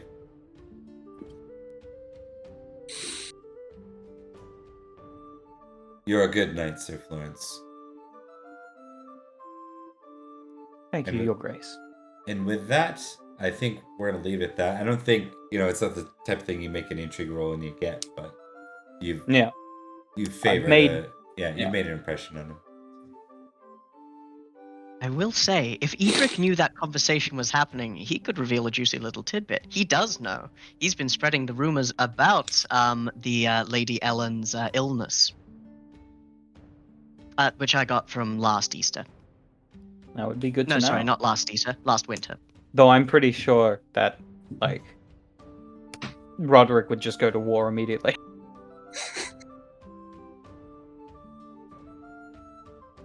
All right. But here's the thing. My side doesn't like Sir Blaine's. I don't like Sir Blaine's by proxy. Okay, so Right. with, Fuck him. He's the new Sir Jaren, except the Sir Jared's still there. Jaren's still there. the successful roll, we're gonna give you 1 geniality for the successful Alright. intrigue, and then 1 for the near assault. And then we'll go to Edrich for the final action this round. Edrich for the final action. Edric's gathered a lot of information just through speaking with the king. He knows he's going to war against Duke Gorlo, so he can because he desires his wife.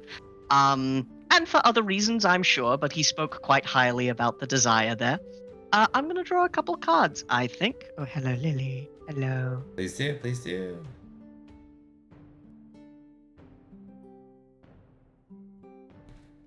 I've helped my friend. I've given promises to the king and given promises back. No, not Lady of the Night. Christian virtue. Oh, Lily. Okay, so first off, Lady of the Night. A courtesan is making eyes at me. I roll a more love or chaste, my choice, versus lustful. If the first 3 wins, I gracefully... Ooh, who left? Liam. Lost Liam. I gracefully decline, and I get +1 geniality. If Lustful wins, I play 3d20 denarii and depart the feast. Christian virtue. A monk wishes to show his worth. He hopes I'll hire him after the feast as part of my retinue. Now, this lets me keep the card, and while I do, I gain bonuses. However, it's the end of the feast. So I'm gonna keep it because it's the more advantageous card of the 2 of them. And I think of all we know about Edrich, I don't think he's the sort to consider paying for a courtesan. Okay. People pay money for this service? Why? I'm not saying that you're unattractive, I'm saying I find the concept confusing. But yes, I will keep that card. And get a geniality. Where did Liam go? Oh, his Wi-Fi went Wi-Fi's out. out. Yeah. But yes, so I gain 2 geniality for this round, getting me up to 6. 1 sec here, guys. Of course. I know we're near the end, but I'm gonna take a minute break and just adjust cameras, and we're likely to lose Liam for a while. I just don't like the first session being shit cam. Yeah. Alright. Meanwhile, you guys can look at Lily as she walks to and fro, because it seems to be that time. No, they can't, because I'll be moving to BRB. Be right back. Oh, no.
we're back.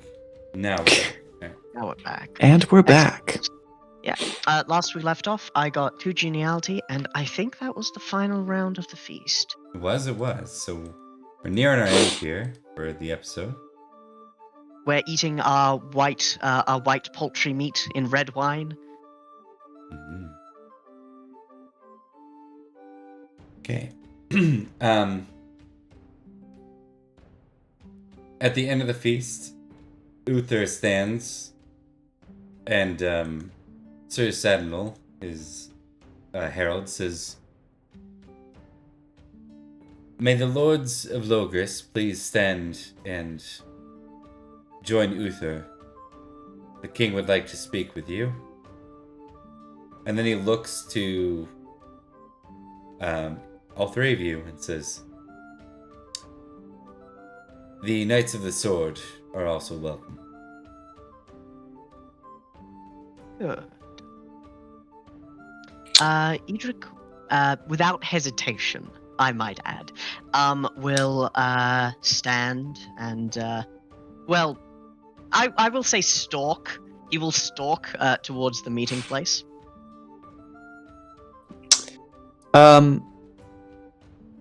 Perin's also going to accept, but I would like to note specifically that Perin is going to be really, really, really watching to see if Uther's going to try to draw his sword for any reason with the intent to glance away or shield his eyes of some kind, if that's what he tries to do. Okay. Oh, well, lovely. Always honored to meet with the king. Florence goes as well, but he will specifically stand at the side of Rhodri. Uther's there. Madoc is present, as are Roderick and Ulfius. Aside from that, it's predominantly like his household knights, like his herald, you guys, but the other dukes are not present. You know, Lindsay's probably still occupied with challenges on their side, and as are the dukes out west, not southwest, but out west.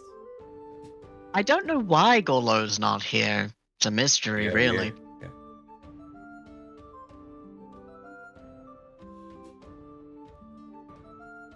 We ride.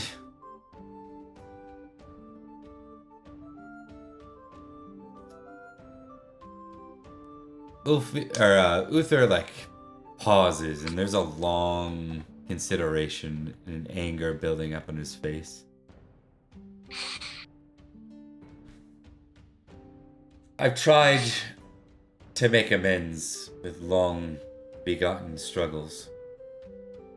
But as long as we remain divided, as long as one king's command does not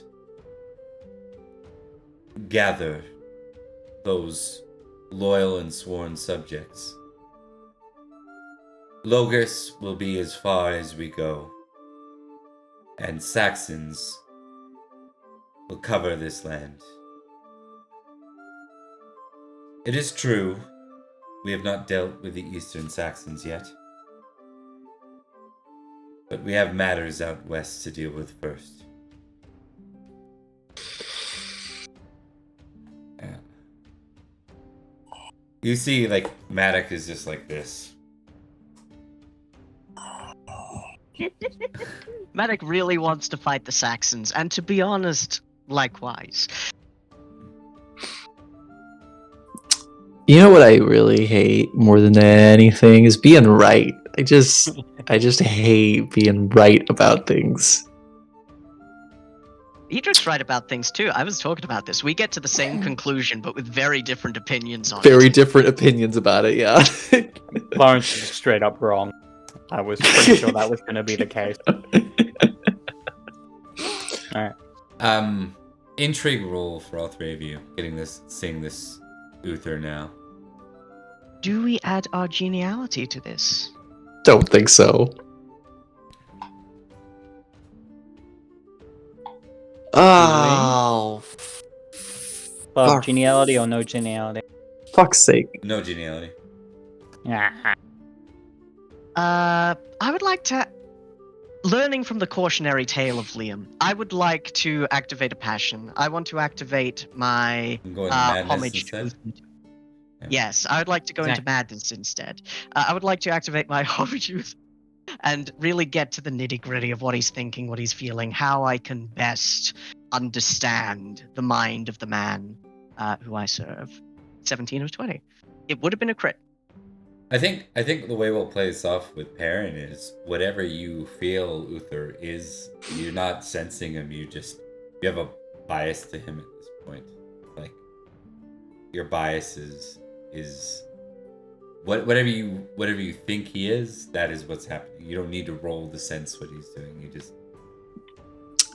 I think he wants to bone that guy's wife. Yeah.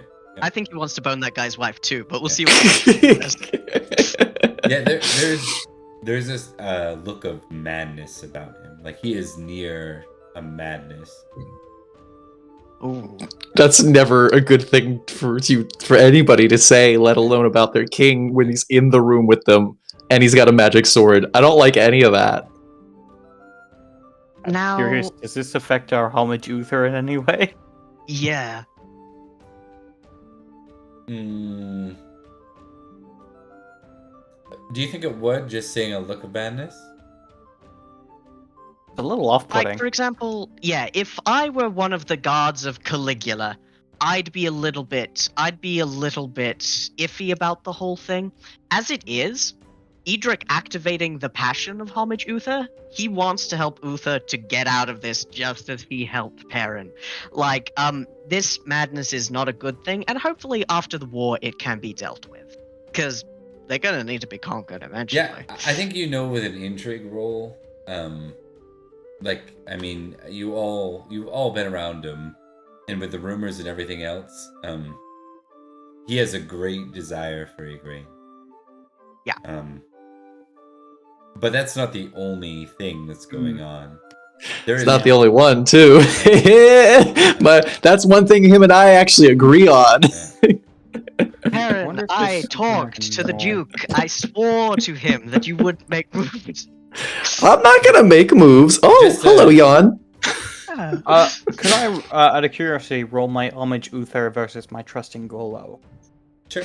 Yep. Absolutely. Alright.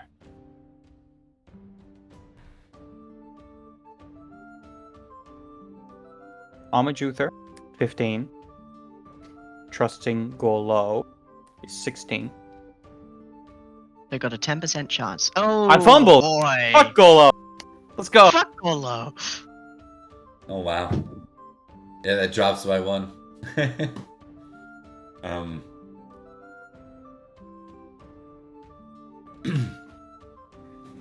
This is not great. Ever since my brother passed, the Duke has denied my orders. We are not one kingdom while he remains. And so, after refuting my hospitality over the winter, you know the scary thing for you all is he believes his own bullshit. Yeah. He believes his own bullshit. Mm. Refuting my right to command that my lords, like you, Rhodri, and you, Ulfius, you stayed. Yet he did not. He complained every day, and when I said no, he left. We will never be one kingdom, in Logris, let alone on this island, so long as Duke Gorlo remains. The ghost of my brother will never return. I am king now. And we will go with haste to Terabel and Tintagel. I have a question for you, Bob. Is Merlin in this circle, and what does he look like? He is not. Got you. Did he leave the feast at some point, or is he? You know, you remember seeing him at the beginning, and then, yeah. Oh boy. I would say if what he said before Yeah, wasn't that's- concerning, this is. Yeah.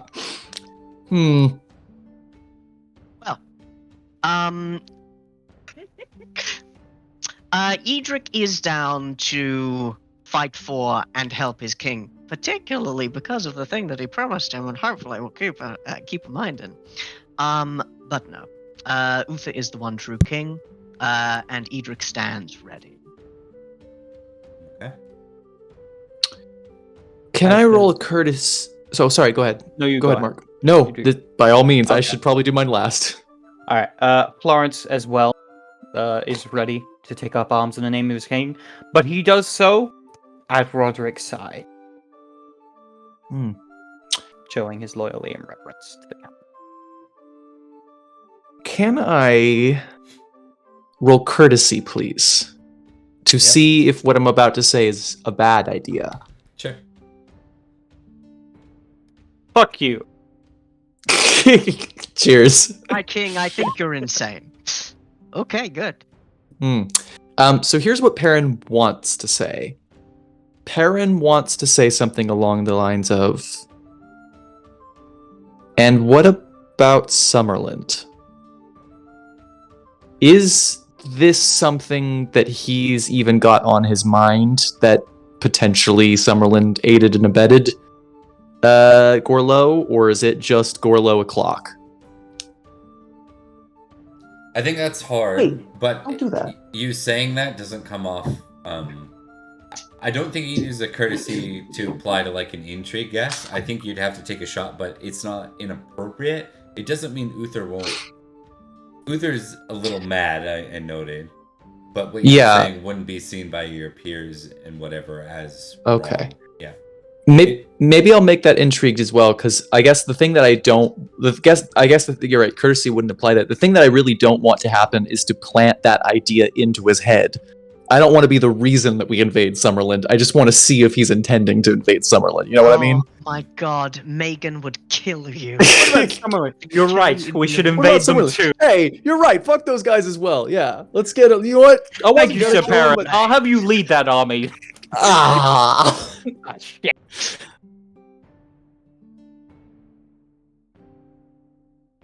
Oh yeah, intrigue. Here we go. That's critical. When you, Boy, that's 16 for you. I think what this represents is you ask the question, you ask him that, and you see a smile. Remember how I said Uther doesn't smile, and it kind of only you see an actual smile on Uther's face. Oh no.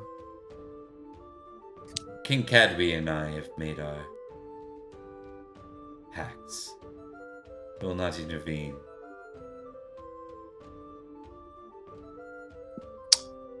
Great. You recall news of him marching to Summerland, marching to Bath a couple of years ago, and a very private meeting that Uther seemed quite content with afterwards.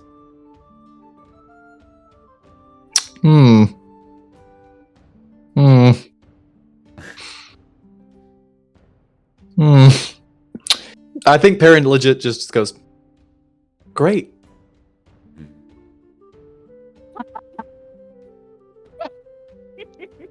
Sorry.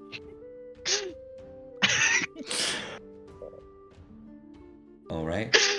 The most convincing rank in the world. Great. Yeah, Yeah. great. For Great. sure. Fan-fucking-tastic. Wonderful. Let's do it. I'm actually very glad to hear that answer, and also that's upsetting at the same time. Yeah. Great. Great. Why did you have to smile? Made it so much worse. It really did. It really added a lot to, like, bringing zero comfort to Perin about getting exactly the answer he was hoping for. That is a luxury. We just gotta kill people we're pointed at. I also Until feel like something that's- good happens. I also feel like that's the best we can do at this point. I wanted that, but now I'm not sure if I did. Which happened to Perin a couple times already. Yep. Right? Okay, so with that, Uther says, we will march upon Cornwall with haste. We leave in 3 days. Which sounds wild to you guys to try to gather to muster in 3 days. 3 days, and then Yeah. march all the way across Logris. It's you know that Crusader Kings, when you launch an army and you try to like rush them out before they're ready, is 100% what Yeah. Uther's doing. Yeah. He says, we have numbers, and I don't want to give the elusive Duke any time to react. We march on Cornwall, and should they hide away in their castles, we will split our forces. My son, you will lead Terrabill's siege. And I, he smiles, I will make for the Duke's throne itself in Tintagel.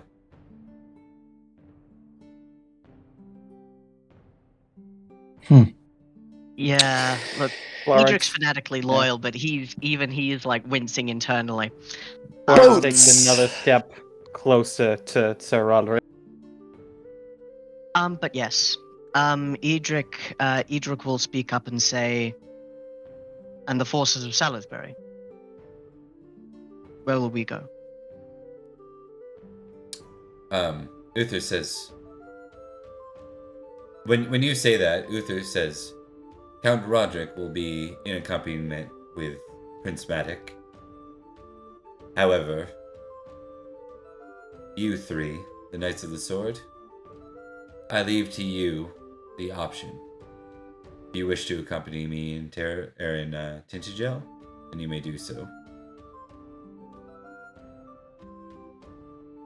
We will have much time on the march to think it over. We have a little time. We will not rest until we reach Tintagel. It's time to be done with this. And for the first time, you hear Madoc speak up not in protest, but like with a shrug. He says, agreed. Let's be done with this already.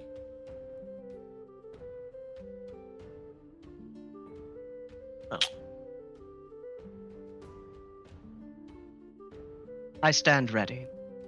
Whatever comes.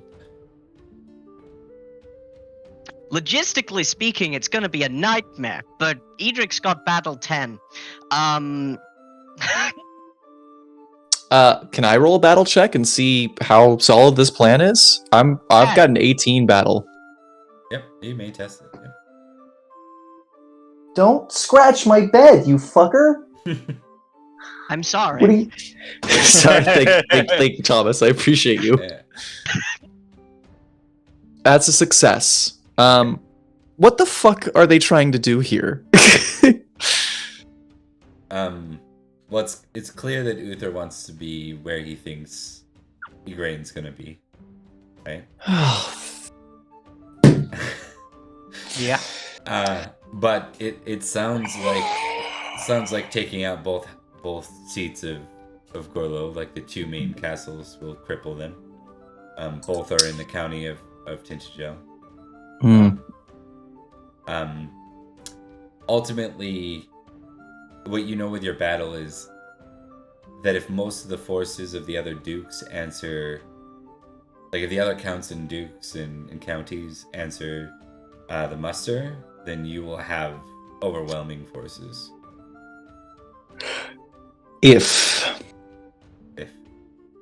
He would. And that's if we don't trickle in like weirdos.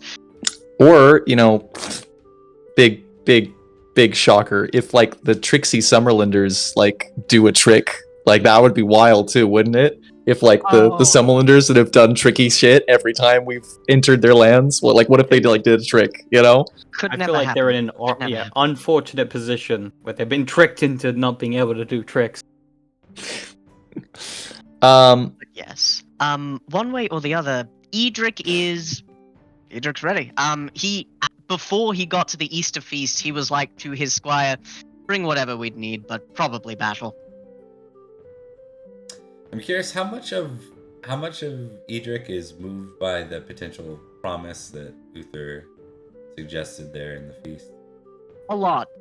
It's not gonna lie, it's a great deal. Like, some part of it is mind control, some part of it is, if we do well here, Yeah. I can get this done, and, like, I could even let her go without dying myself. The world could be my oyster. But ultimately, his passion for Uther is exalted. He's worried about Uther more than he is distrustful. All right. Well, that Sorry, you go. with that, we're going to close the first episode of The Fall of Uther. Well, get ready for probably a roller coaster of 2 episodes. The next one, guys, you get to decide whether you're going to be at Terraville with Madoc or Tintagel with Uther. I know where my vote is.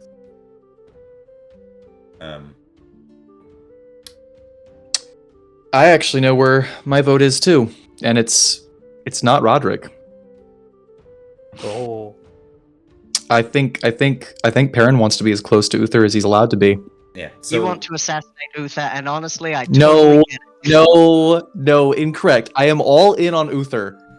I have to be as a knight, but also Oh god. I want to be aware of every little piece that Uther does. I need to be there, you know? Positions were reversed, I'd be killing him. As a clarification for you, Bob, do we have to decide as a group where we're all going, or are we allowed to split up? I didn't quite get there yet. Okay. Here's the good news: is you'll be at Terraville with one character, and you'll be at Tintagel with another. So decide if it's not your secondary character because you can't manage to figure out how to make your secondary character there, because let's say you just logistically, like, you need your knight elsewhere, then it'll have to be another character in your family. Like, we'll have to figure something out, and you'll have to let me know ahead of time who's going to be representing as your secondary knight. We do have to get your secondary knights into some action though, because it'll make the sting less painful if you lose your character. So, and plus I just want to see them. Like, they're gonna be old men by the time we see your secondary knights. It was nice seeing Virgil on screen, right? I want to see a little bit more of that. So I really want to see the others too, and I didn't realize too, but after I played Virgil that one time, I was like, oh no, I love him. I want to flesh this character out more. I want to be violent and angry. I love it in a different way. all right, Oh, so he and Cynstenian are gonna be like ice and fire. right, Or I guess water and fire. a song. Could it be a song of it? Maybe. A song of A song, water and Yeah. fire. some sort of ditty of something vaguely wet and something vaguely burning. Fair. Okay, I'm just checking one thing here.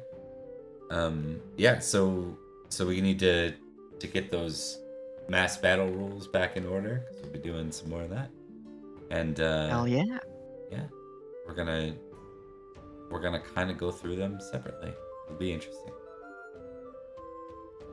I love Duke Golo, but honestly, I really want to fight and defeat him. You know what's been really interesting, especially watching, like, cutting back the edit of that supercut there, is watching you guys at the beginning with the biases you had from the first campaign. Yes.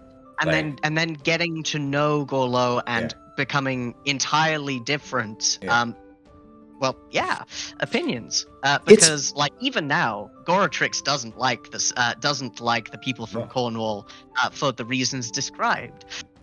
It's been really interesting too, again, seeing people in the chat talk about their, like, how this went in their game, you know, and being like, oh yeah, when we met Gorlo, we just fucking hated that guy. He was just a dick. You know, and because of you and AP's portrayal of him in this version and fleshing out of that character and our continued interaction with him, it's made it far more interesting and compelling. And again, I adore how you've worked in. I told you when I first started playing Perin, I was like, here's where I'd like to be with Perin at a certain point. I don't care if I don't get there, but just so you have that to play with. And I feel like either on purpose or on accident, probably on purpose, you've done a pretty excellent job of getting him there. What? He's well on his way. I tend to create political meat grinders in the games. If it's an intrigue-based game, I try to make it really tough to just like things aren't straightforward. There's just if you make an intrigue game and there's just a mustache twirling villain that you're supposed to be like, it's not interesting. Then it's like, oh, okay, well that's the Joker and I'm the Batman and you know that's what I do. But then even that, like comics is a good example of how you can take it and you can almost make it like, oh, I kind of like that guy a little bit. Oh no, I gotta watch, like, but I gotta deal with him. I gotta deal. With him. I wouldn't know anything about Mark and I wouldn't know anything about doing that kind of thing with comic book characters. No, I'm sure we have no idea what you're talking about. Exactly. So yeah, I mean, the world's black and white. That'll never change. It's hats off to AP for because he had to sell it too. Mm-hmm. Not easy to do, yeah. But anyways, let's go ahead and do some outros so we can get out of here and go to sleep. Call it a night. Yeah. Call it a night with a K. Yeah. But what does that even spell? That spells Knight. Knight. the night of Canuck. Canuck. All right. That's What's a knight from Kentucky? My favorite Sonic characters is Knuckles the Echidna. Knuckles. Knuckles the Echidna. Yeah, Echidna. Let's go to Thomas first. Right, yes, hello. I have been Thomas, and I have also been Sir Edrich of Winterbourne, Stoke. Edrich cares a lot about many different things, and some of them are working at cross purposes. So we'll see what that does to his already, shall we say, somewhat dour mental state. But yes, I've had a lot of fun tonight. It's good to be in a new season, and after even just a week break, back in the saddle. So thank you, Bob. Don't worry, we'll take a longer one between this and Anarchy. Need some time to set some new things in motion there. But things to work on. Indeed. Mark. Oh, I'm sorry, I didn't see you there. I was just checking out my handy dandy Discord. By the way, did you know we have a Discord? Come check us out. We have a link on there. We have a link to a whole bunch of things like Liam hurting his hand. Malcolm, it was my cat. Oh, God, Malcolm. But yeah, with lots of memes and shit posting and links to all our stuff, like the YouTubes and each of our Twitters and Twitches. I am Mark, also known as the Cat's Meow. I run my own series that I'm currently figuring out how to do the second episode with. Unfortunately, the first episode didn't save, but I will be making a recapped episode and posting that on my YouTube channel and referencing it once we begin issue 2 of Masks, which unregistered. Records this week? Not this week. Not this week. Probably next week. That's right. 2 weeks from now. You're right. Yeah. I will make sure everyone is notified when we're actually doing it closer to the time. But yes, thank you all for watching. I hope you guys have enjoyed, and come join us next week when we do I don't know, Florence fucking dies. Probably, unfortunately. We'll see. We'll see what happens. But all right, we're gonna move to Liam next. Come up. Oh, nope. Hi, sorry, I know Malcolm's being a butt. Hi everybody, I've been Liam. I played Sir Perin of Durnford. Perin's having a hell of a time. We're getting Lily action as well. I want to use my time instead of plugging anything of mine right now. I want to just compliment the new setup that Bob has made for Fall of Uther. It's really one of my favorite parts of this game. Is a joy for me has been seeing his design work improve since our first game and all the different effort that he puts into making everything look nice. And it's my favorite that it's ever been, and it keeps getting better every time I think that I'm like, Oh yeah, Bob couldn't make this any cooler. He finds a way to do so. So, thank you everybody for joining us. I'm so excited for Fall of Uther. It's been a long time coming, and I'm looking forward to seeing where it goes and where it takes us. So, Yeah, it's gonna get emotional soon. I appreciate the heads up. I will shout out that the shields themselves are draw shields, so nothing super fancy I did with it, but it is free. And I mean, you still did it. Yeah. I didn't do it, so Yeah. that's I mean that's something. I appreciate that. All right, so shout outs for me. We're not back. Oh, actually, Tuesday we are running something. We are running Open Pendragon is what we're running on Tuesday. So Ooh. because we are, our 1 week break from Gathering of Branches, maybe 2 week break. I need to figure that out. I have to sort out what February 14th is going to look like for my situation. Yeah. Yeah. That would be fun. That would be fun to run a Gathering of Branches on that evening, but still. I'll know probably by Tuesday or Wednesday.